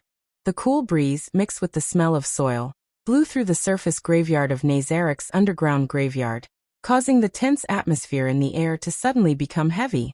Looking at Noah, who was standing against the wind with his robe fluttering in the breeze, Cadget's expression became extremely ugly. However, compared to his ugly expression, Cadget's heart was more terrified of Noah. "How is this possible?" Cadget murmured in disbelief. "How can there be a guy who can defeat that woman so easily?" Cadget did not have a good impression of Clementine. There was no other reason other than that Clementine was a person with a personality defect. In the Celian theocracy, there were a total of 6 special intelligence units, and the unit called the Dark Scripture was the most special one. It was not like the Sunshine Scripture, which had hundreds of people, and there were only a few dozen of them. However, the Dark Scripture, formed by these dozen of people, was the trump card of the entire Celian theocracy. There was only one condition to be able to join the Dark Scripture. That was to at least reach the level of a hero. In other words, in the Dark Scripture, every member had to be at least level 29, and their strength was comparable to the highest level of a fine steel adventurer. Clementine came from such a unit where everyone was at the level of a hero. However, Clementine betrayed the Dark Scripture. The reason was that Clementine wanted to snatch a magical tool that was not of much use to her on a whim. Since then, Clementine betrayed the Dark Scripture, revealing her ferocious and cruel side. This woman loved to torture people. Moreover, no matter if it was an enemy or an innocent passerby, as long as Clementine had that thought, she would not hesitate to use the cruelest methods to torture people. Cadget was not a good person. Otherwise, he would not have wanted to turn the entire Yi Lantir into a dead city for his own purpose, to collect negative energy. However, it was impossible for Cadget to have a good impression of such a person with a personality defect. However, he had to admit that at least in terms of strength, Clementine was indeed quite strong. Cadget believed that even if Gujiefu was the strongest warrior in the kingdom, Clementine would still be able to fight him to a draw. How could such a person be defeated in 2 or 3 moves by this man of unknown origin? What kind of joke was this? "What? Aren't you coming over?" Seeing Cadget's ugly face, Noah sneered. "You're the ones who came looking for trouble, and I've personally come out to accept the challenge. Why don't you show some promise?" Don't underestimate me." Cadget's heart was filled with anger as he whispered in a hoarse voice. "Even if you can defeat that person with a personality defect, as a magic chanter, you will never be able to defeat me." With these words, Cadget raised the hand that wasn't holding the black staff. In that hand, there was a pitch-black bead, so black that it was beginning to turn purple. Clementine had once said that the summoning magic that Kadjit could use was of a lower level, but it could be amplified through precious magical tools and unleash great power. That magic tool was the bead in Kadjit's hand. Just watch. The power of my orb of death. Kadjit roared loudly. Come out for me, Bone Dragon. As his voice fell, a dazzling light suddenly flickered on the pitch-black orb. Following the activation of the magic tool called the Orb of Death, the entire ground began to tremble. Noah's eyebrows slightly wrinkled. With his outstanding sensing ability, Noah could clearly feel it. Underground, there were 2 more auras. Kacha. Immediately after, the ground in front of Kadjit cracked and slowly protruded. Pung dash. The protruding ground suddenly exploded, revealing 2 gargantuan figures. They were 2 colossal creatures that were more than 3 meters tall and formed from countless human bones, with long necks and bones forming wings. Impressively, they were bone dragons. Roar dash. The 2 bone dragons' eye sockets flashed with ominous glints as they faced Noah's direction, and let out a roar that shook the atmosphere. Ha ha ha ha ha. Just watch. This is the power of the Orb of Death. The appearance of the bone dragons seemed to have restored Kadjit's confidence, and he let out an unpleasant laugh. The bone dragons have an absolute resistance to magic. No matter what kind of magic chanter you are, they are invincible natural enemies. Even if you defeat that person with a flawed personality, as a magic chanter, you definitely can't win against 2 bone dragons. Kadjit, who was laughing like this, didn't notice. Noah, who stood against the wind amidst the sound waves emitted by the 2 bone dragons, had traces of interest and ridicule in his eyes. The interest was towards the Orb of Death in Kadjit's hands. Although he didn't know what kind of magic tool it was, there wasn't such an item in the large underground tomb of Nasarek, which made Noah quite interested. As for the ridicule, it was directed towards Kadjit. In the battle with Clementine just now, Noah didn't even use a single spell. The whole battle was mainly close combat. In the end, Kadjit still thought that Noah was a magic chanter. He was really stupid beyond belief. At that moment, Noah sighed expressionlessly and raised a hand. 2 golden ripples, like water waves, suddenly fluctuated in the space on both sides of Noah's body. 2 long spears popped out, like arrows knocked on a bowstring, and suddenly aimed at the 2 huge bone dragons. Kadjit only saw 2 golden lights suddenly flash in front of his eyes. That was the scene of the 2 long spears explosively shooting out, flying towards the 2 bone dragons like meteors. Immediately after, the 2 long spears, which were extremely small compared to the bone dragons, fell on the bone dragons like beams of light. Pong! The sound of the collision neatly overlapping each other resounded. The 2 bone dragons were directly blown apart by the 2 long spears, turning into bones that filled the sky, sprinkling down from midair. Kadjit was aghast. Noah ignored the horrified Kadjit, and cast his gaze on the orb in his hand. You seem to be holding something interesting. Then take it as my reward for accompanying you for so long. Noah lifted his feet and walked in the direction of Kadjit. Kadjit's face was filled with fear as he staggered backwards. Pung! At this moment, a muffled explosion resounded, only to see that the pile of stones formed by the smashed tombstones suddenly burst open, and a figure scuttled out from within. Gale break. This was a martial skill that could increase speed. Flowing water acceleration. This was a martial skill that could accelerate the nerves, make movements break through the limits of the body, and increase attack speed and movement speed at the same time. Super evasion. This was a martial skill that could increase agility. Ability enhancement. This was a martial skill that could increase physical ability. Ability enhancement. This was a martial skill that could increase physical ability by a large margin. Generally speaking, a warrior could only use one type of martial skill at the same time. A few people could use 2 types at the same time, and only those who were truly strong could use 3 or 4 types at the same time. Even a fine steel adventurer could only use about 5 types of martial skills at the same time. At this moment, one hand was twisted into an impossible angle. Clementine, whose mouth was still full of blood, used 5 types of martial skills at the same time. With a ferocious expression like a ghost, she violently shot towards Noah's direction. Die for me, In the sharp roar, Clementine, who used 5 types of martial skills to strengthen her body at the same time, flew behind Noah with unprecedented speed. The short awl in her hand was like an arrow that pierced through the sky.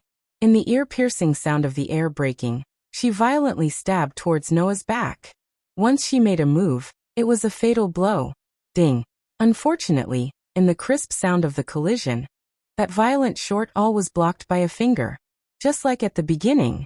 "It's not over yet," Clementine roared out, and fiercely clenched the short awl in her hand. Pong! In the next moment, the short awl suddenly burst into a burst of flames, covering Noah's entire body.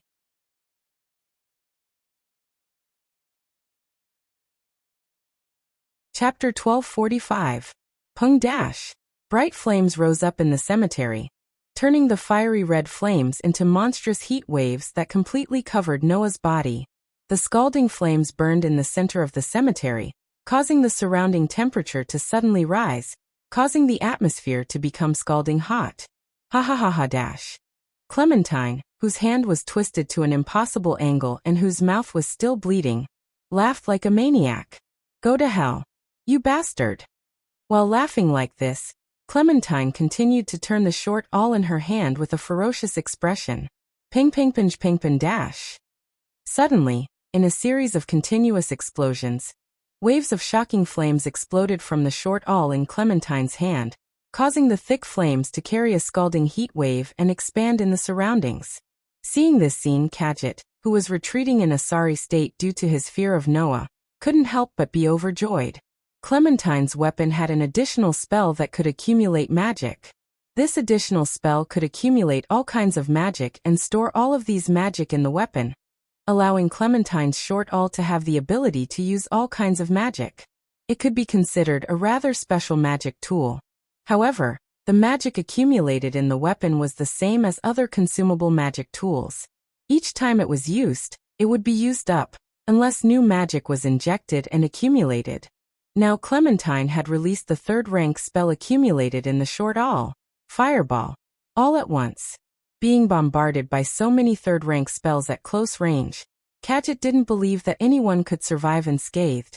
Unfortunately, the joy on Cadget's face quickly froze as he thought this, because in the center of the surging flames, a black shadow quietly appeared. Swish dash.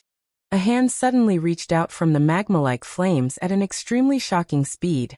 Clementine, who was immersed in the pleasure of using violence, didn't even have time to react before her neck was directly grabbed by the hand that suddenly reached out from the flames in front of her. Then, that hand was like a pair of pliers, slowly tightening. Goo dash. Clementine's maniacal laughter from a second ago was immediately replaced by a suffocating sound of anguish. Her hands almost subconsciously tightened around the hand that was strangling her neck, and her beast-like face began to turn red. It was only at this moment that another hand reached out from the scorching flames. As if dispelling the smoke, it suddenly waved. Pung dash. Accompanied by a muffled explosion, the flames that carried an astonishing amount of heat were directly scattered, turning into sparks that filled the sky and gradually disappeared. "You seem to like violence?" Noah, who was completely unscathed, held Clementine tightly. He looked at Clementine, whose face was starting to turn red. His eyes flashed with a cold light as he looked at Clementine, who was being held in the air by him. Clementine's beautiful face was faintly red. "I wonder if someone like you would also like to be treated with the same kind of violence by others?" As he spoke, Noah continued to tighten his grip, causing Clementine to repeatedly let out pained cries. Her eyes began to roll back, and her feet that were suspended in the air kept kicking, like a struggling frog. It was an unbearable sight.